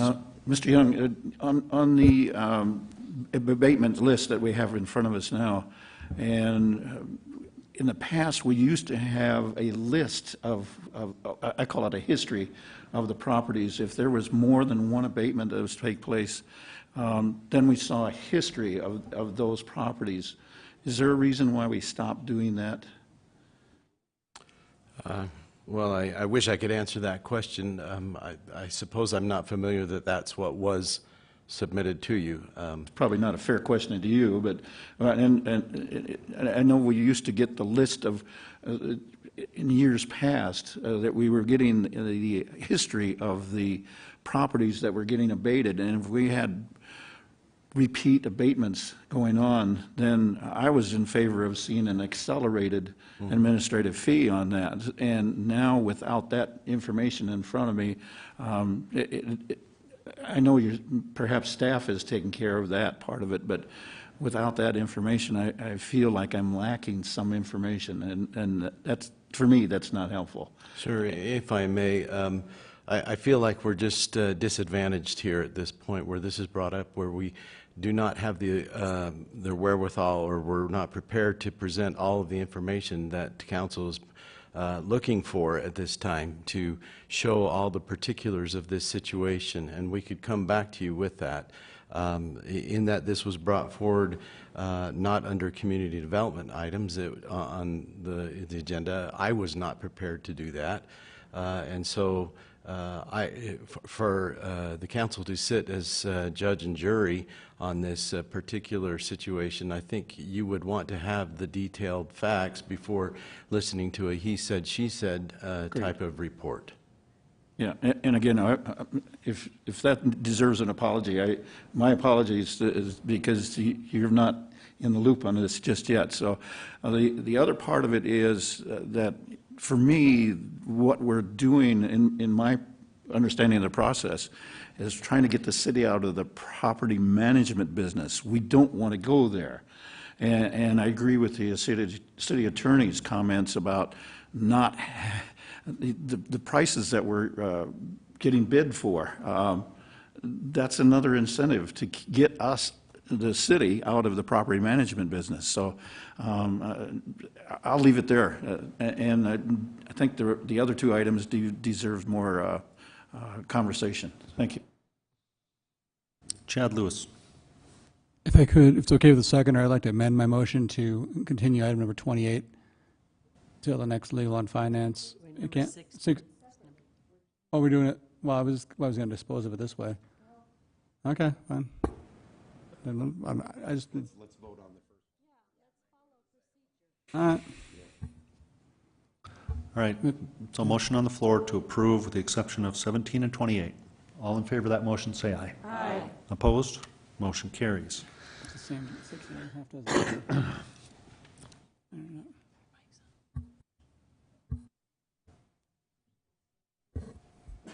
Amanda Scott. Thank you, Mayor. On item number 17, I believe this is Alderman John Roberts.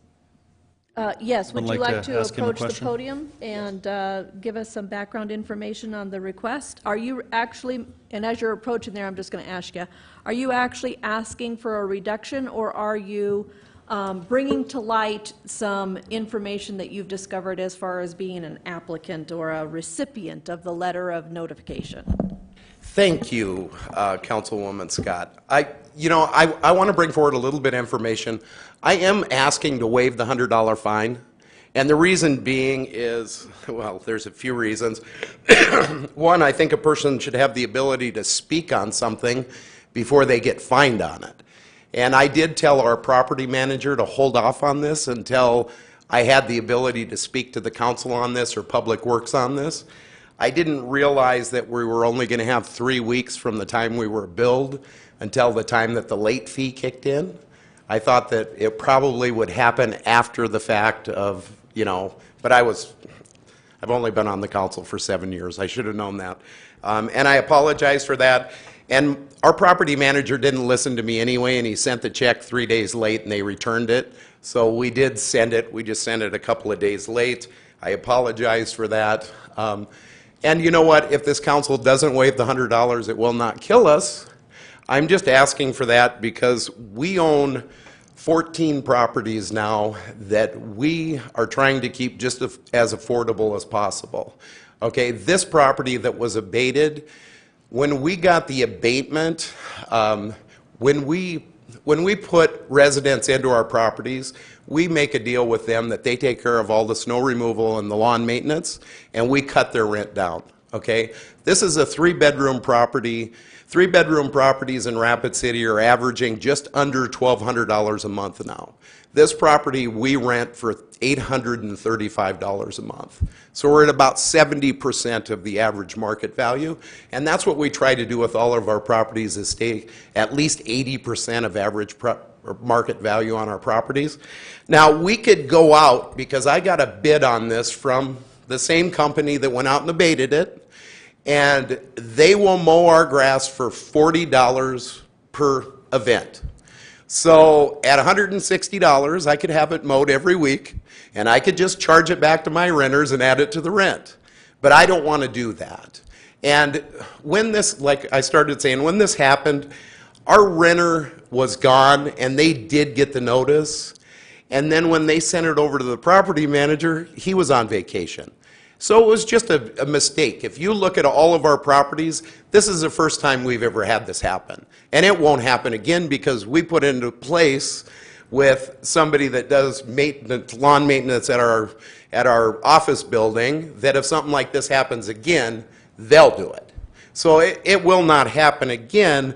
But I just wanted to speak to this council about RFPing this out. And I know that Joel said that we've got a lot of bids. Well, I was getting bids on this too, and I was asking these maintenance, companies, and none of them, except for the one that's doing this, said they've ever had the ability to bid on it.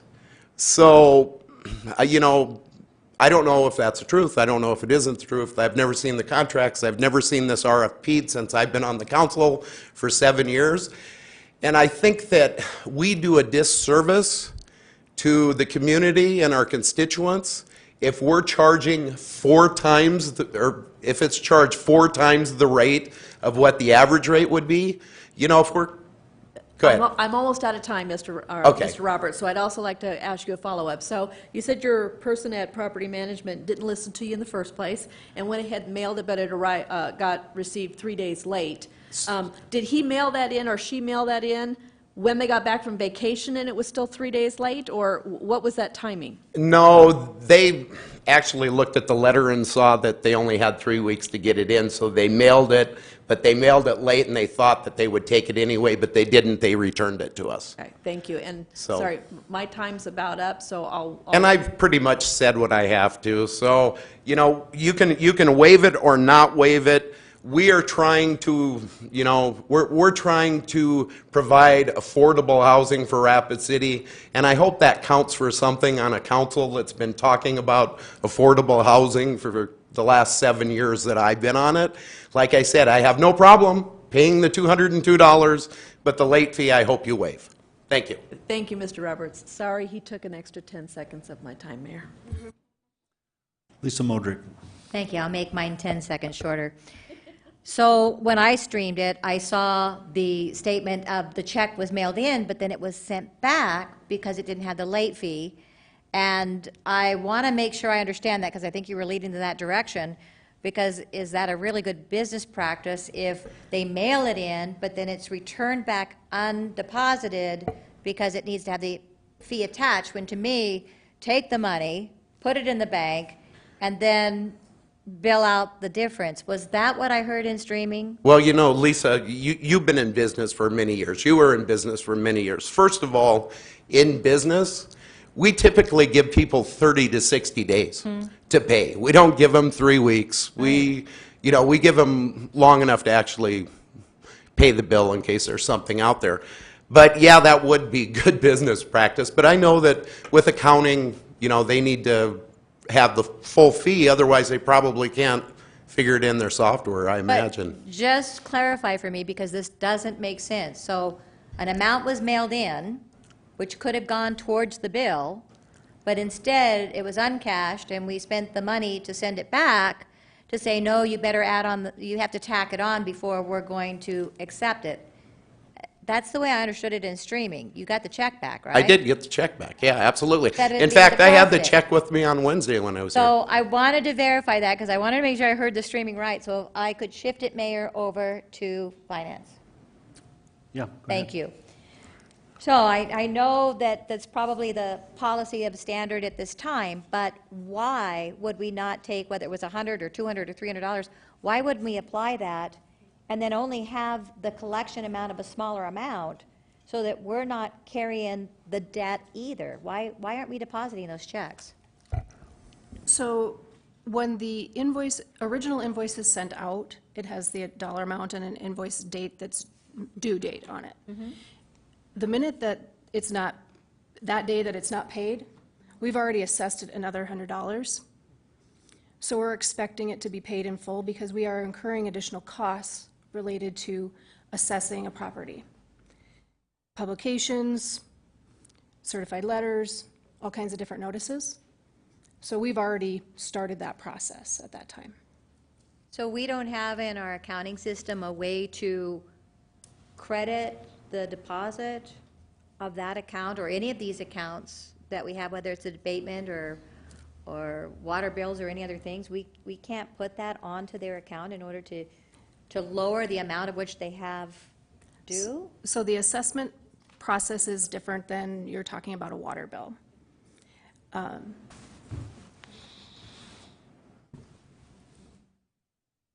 Can it be done? So finance cannot waive the $100 fee. Only the city council has the ability to do that. So this is their opportunity to come here and ask for that to be done. So But we're my expecting. question is, if they mail a check in and it got crossed in the wires and here comes another $100 fee or whatever the new fee is, we can't deposit that and credit that line item account for that amount so that we've got the funds in the bank, and then whatever else crossed the wires, another $100, it can't be added on until we get the collection? I suppose we could hold a check until there was resolution on the $100 fee, but we cannot receipt that in if it is late from the penalty or due date.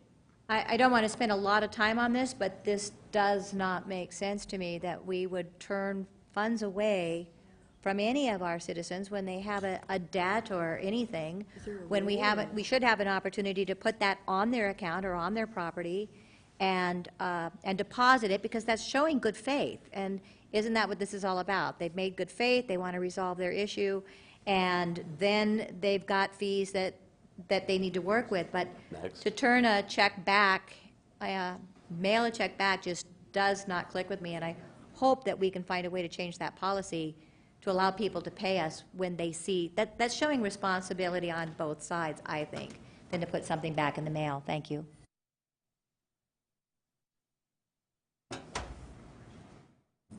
Richie Nordstrom. Thank you, Mayor. Mr. Roberts, please.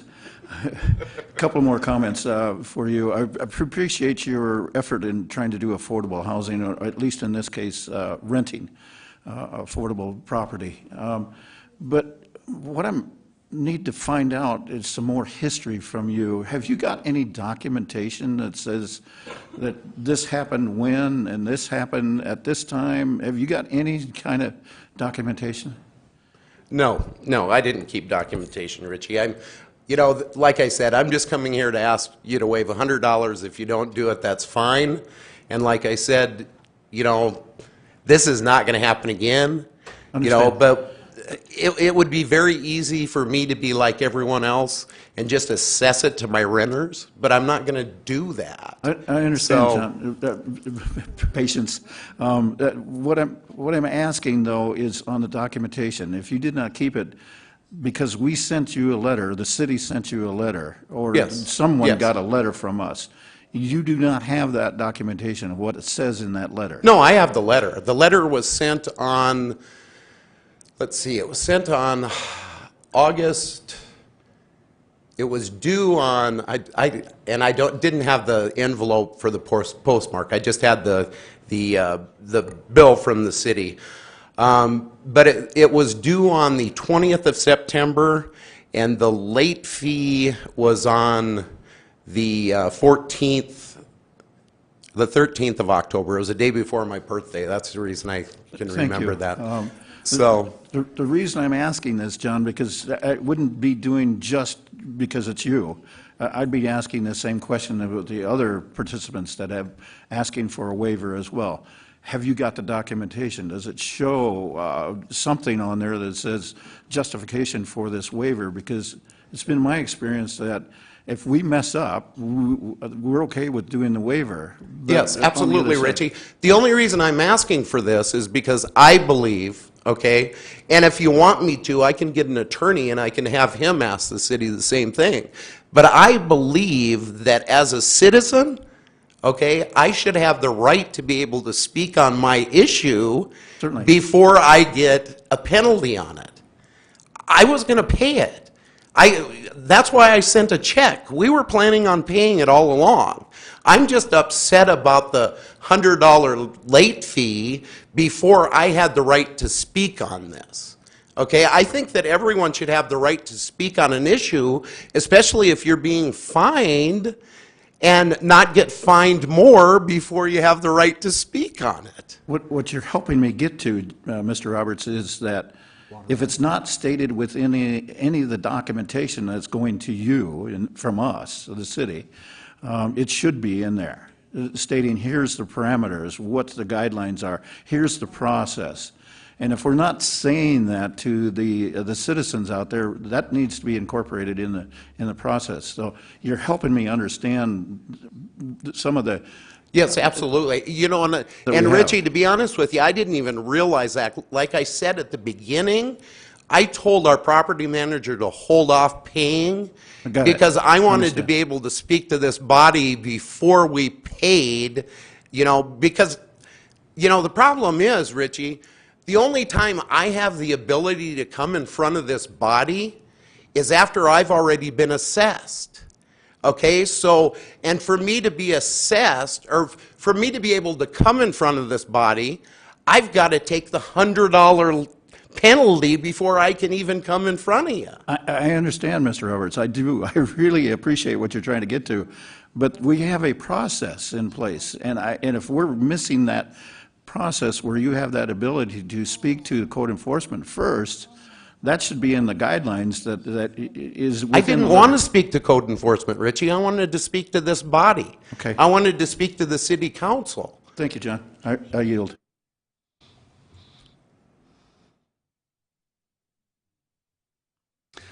So, John, would you apply that same logic to someone with a late water bill? That you would allow them to come in and talk to the council before they get assessed a late fee? You know, it would depend on what it was, Steve. Okay, if they were going out and they were looking at, okay, I can go out and get water from somebody else that's a fourth of the price, okay, to me, it just makes no sense that, you know, until this hit home, until I'm the one that got fined. I sat on that council forever and didn't even think about what we were charging the citizens. But then when I got charged and I went out and I started doing some research on what this cost, you know, when the exact same company that did the abatement, I get a quote from them for a quarter of the cost, I think we're being excessive to the citizens. And that's all I wanted to do. I wanted to come in front of this body and speak in this role instead of that role. And like I said, I am not opposed to paying it. I never have been opposed to paying it. But I do think that it is unfair to be assessed on your property and not have the ability to speak to this body before you're assessed that late payment. That's all that I'm saying. Now, if that was in there, if there was some way to be able to come and speak to this body on it after I paid it, but once I paid it, it comes off the roll. So I can't come in this position and speak to this body. Okay. Is there a motion on item 17, Steve Laurenti? I don't have a motion for you, Mayor, but I just wanted to briefly just say a little bit about, to me, it's a little frustrating to watch the council do what we do. Every time we have somebody who comes and complains about their assessment on these cleanup assessments, and I get it, that's part of what we do, but Every time we get somebody who comes in and voices something, generally we just approve the entire list. As you saw, there's a lot of people on that list. Thankfully, not everybody on that list, and this kind of goes to what the mayor is saying, not everybody on that list comes in. And it may be because they don't even know at this point still. I mean, we can't put the process on trial every time we have somebody who comes in and complains. We all know the process. You don't have to be on the council for very long to understand the process. Whether these people read the letter, you know, it gets sent to the property address or the address that we have on file when we get a complaint from a neighbor through code enforcement. We all know how it works. Somebody complains, they call code enforcement sends the letter and tells them that they got to clean it up by this certain time. Now, whether these people read the letter or not, we can't control that. But every time it seems like somebody comes and complains, we want to ask that question. Well, do we have anything, any proof? We know the process. We send a letter and we give them ample time. And I think we even heard the gentleman spoke to somebody, I believe, from code enforcement in follow-up, and they gave him extra time. So I don't understand why we already understand the process, but somehow we keep putting the process on trial. And we need to stop it. We need to stop pulling these items because somebody comes in and complains. We know the process. We know what the city does. We know when they do it. We know that they give them leeway. We know that our staff is flexible with them more than they probably should be, in my opinion. But we keep doing it. And I don't quite understand it, but I think it's something we need to seriously consider. Is it because somebody comes and complains? We can't do that. We can't put the process on trial every time somebody comes and complains because we want to look like we're concerned. We're concerned when we put these processes in place, and we need to make sure that they're fair, right, and just when we do it. This process has been in place for years. If you have a problem with the process, bring the process to the agenda if you think something should be changed. But otherwise, we got to stop doing this when we have these assessment roles. This is not the time and the place. Bring up the ordinance.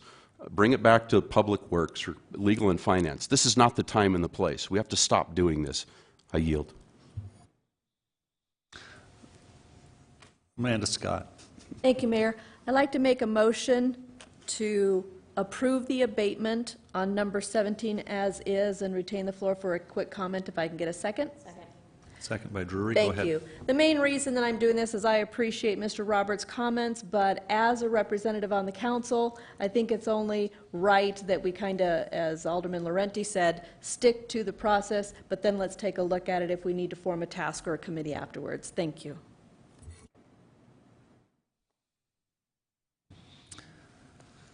Okay, we have a motion to uphold item 17.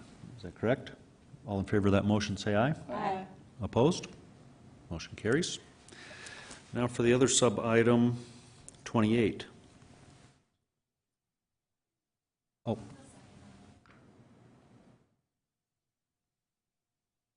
Amanda Scott. Thank you, Mayor. I'd like to make a motion to continue item number 28 to the next city council meeting. If I can get a second, I'd like to explain why. Second. Second by Armstrong. Go ahead. Thank you. I do support a lot of what Alderman Laurenti said, and I do believe that we shouldn't be putting this process on trial each and every time.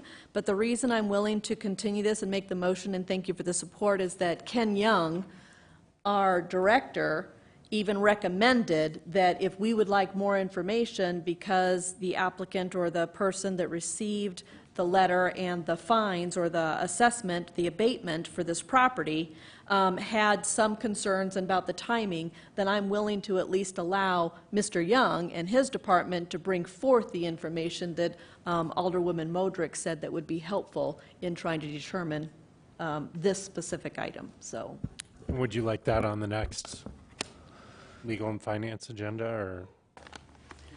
yes, if it's possible. I think if we see it on the Legal and Finance, then if everything is answered, we might be able to leave it on the consent calendar at that point.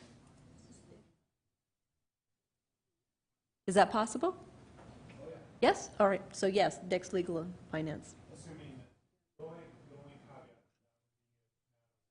Around, then maybe we would want to delay it, but assuming that he's around, I mean, it's all digitized and we can print out all the records and provide them. pictures. Motion to start, yeah, I had a second by Laura, or. Okay, so the motion then is to continue the sub-item 28 until the next Legal Finance Committee meeting, which is when? Wednesday. November 15th. Okay? All in favor of that motion, say aye. Aye. Opposed? Motion carries. 14th, November 14th. Okay. Now on to community development items, starting with 61, and we'll go back to Darla Drew. Item 61, a request by Ferber Engineering Company for Horst Properties LLC for a preliminary subdivision plan for proposed lots 1 through 6 and drainage lot of Horst subdivision, generally described as being located east of Rand Road, south of Commerce Drive. Recommendation approved with stipulations. I move to approve. Second by Richie Nordstrom. All in favor of approval with stipulations, say aye. Aye. Opposed? Motion carries. Item 62, a request by KTM Design Solutions, Inc. for Boom Shakalaka LLC for a preliminary subdivision for proposed lots 1 through 7 of Block 1 and lots 1 through 6 of Block 2 of Dias subdivision, generally described as being located east of Dias Avenue, north of Seeger Drive. Recommendation is to approve with stipulations. Move to approve. Second. Okay, a second by someone over there, Lisa? Lisa Modrick. And so all in favor of approval with stipulations, say aye. Aye. Hey, who is Boom Shakalaka? Dane Boomsma. Is it Dane Boomsma? Okay, It's that's a good just name. cool to say it. It is, and I can tell you like saying it. All right. Next item, 63, please. Thank you. A request by KTM Design Solutions, Inc. for Hag Gomez LLC for a preliminary subdivision plan for proposed lot 1 of Block 1 of Freeland Number 2 subdivision, generally described as being located north of the intersection of Seeger Drive and Mall Drive. Recommendation approved with stipulations. Move to approve. Second by Lisa Modrick. And all in favor of that motion, say aye. Aye. Opposed? Motion carries. 64, a request by Fisk Land Surveying and Consulting Engineers, Inc. for Saks Development LLC for a preliminary subdivision plan for proposed lots 1 through 14 of Chalkstone subdivision, generally described as being located at the northern terminus of Chalkstone Drive. Recommendation approved with stipulations. I move to approve. Second by Drury. All in favor of that motion, say aye. Aye. Opposed? Motion carries. Item 65, a request by D.C. Scott Surveyors, Inc. for Carlos Colon for a preliminary subdivision plan for proposed Lot 12A and Lot 12B of Pleasant Valley subdivision, generally described as being located east of Crane Drive, north of Longview Road. Recommendation approved with stipulations. Move to approve. Second. Second by Richie Nordstrom. All in favor of approval with stipulations, say aye. Aye. Opposed? Motion carries. Item 66, the TIF policy overview presentation 2018. Recommendation to acknowledge. I move to acknowledge. Several seconds. Everyone in favor of that motion, say aye. Aye. Opposed? Motion carries. Now, this takes us on to alcoholic beverage license application renewals, and I believe we could take items 67 through 72 with one vote. We've got no indication from law enforcement that there's an issue with any of these licenses. Who said that? Move to approve? Who said that? Amanda. Just sitting right next to you. Motion to approve by Amanda and a second by someone else. Becky. Becky. Okay, all in favor of approval of items 67 through 72, say aye. Aye. Opposed? Motion carries. Now on to item 73. There are no speaker requests on this item. It's on consent public hearing. So anyone want to make a motion on 73? Motion to approve, Laurenti, second by Drury. All in favor of approval of 73, say aye. Aye. Opposed? Motion carries. And now we have a need to go into executive session. Can we have a motion? Move to go into Second by Laurenti. All in favor, say aye. Aye. All right, we're in executive session. Be back momentarily.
Could we have a motion to come out of executive session, please? So moved. Second. Okay, Laurenti and, okay. All in favor coming out of executive session, say aye. Aye. Okay. We're back in regular session. Is there a motion from executive session? Jason Solomon. Thank you, Mr. Mayor. I'll make a motion to authorize the Public Works Director to offer an employment for the position of Solid Waste Superintendent at grade 24, step 10 on the non-union pay matrix. Second by Laurenti. All in favor of that motion, say aye. Aye. Opposed? Motion carries. Bill list, item 74, Tracy Davis. There are no additions to the bill list, so as presented to you, it is $7,928,753.47. Motion to approve by Nordstrom, second by Scott. All in favor, say aye. Aye. Opposed? Motion to adjourn? Move to adjourn. Motion and a second to adjourn. Anybody protest?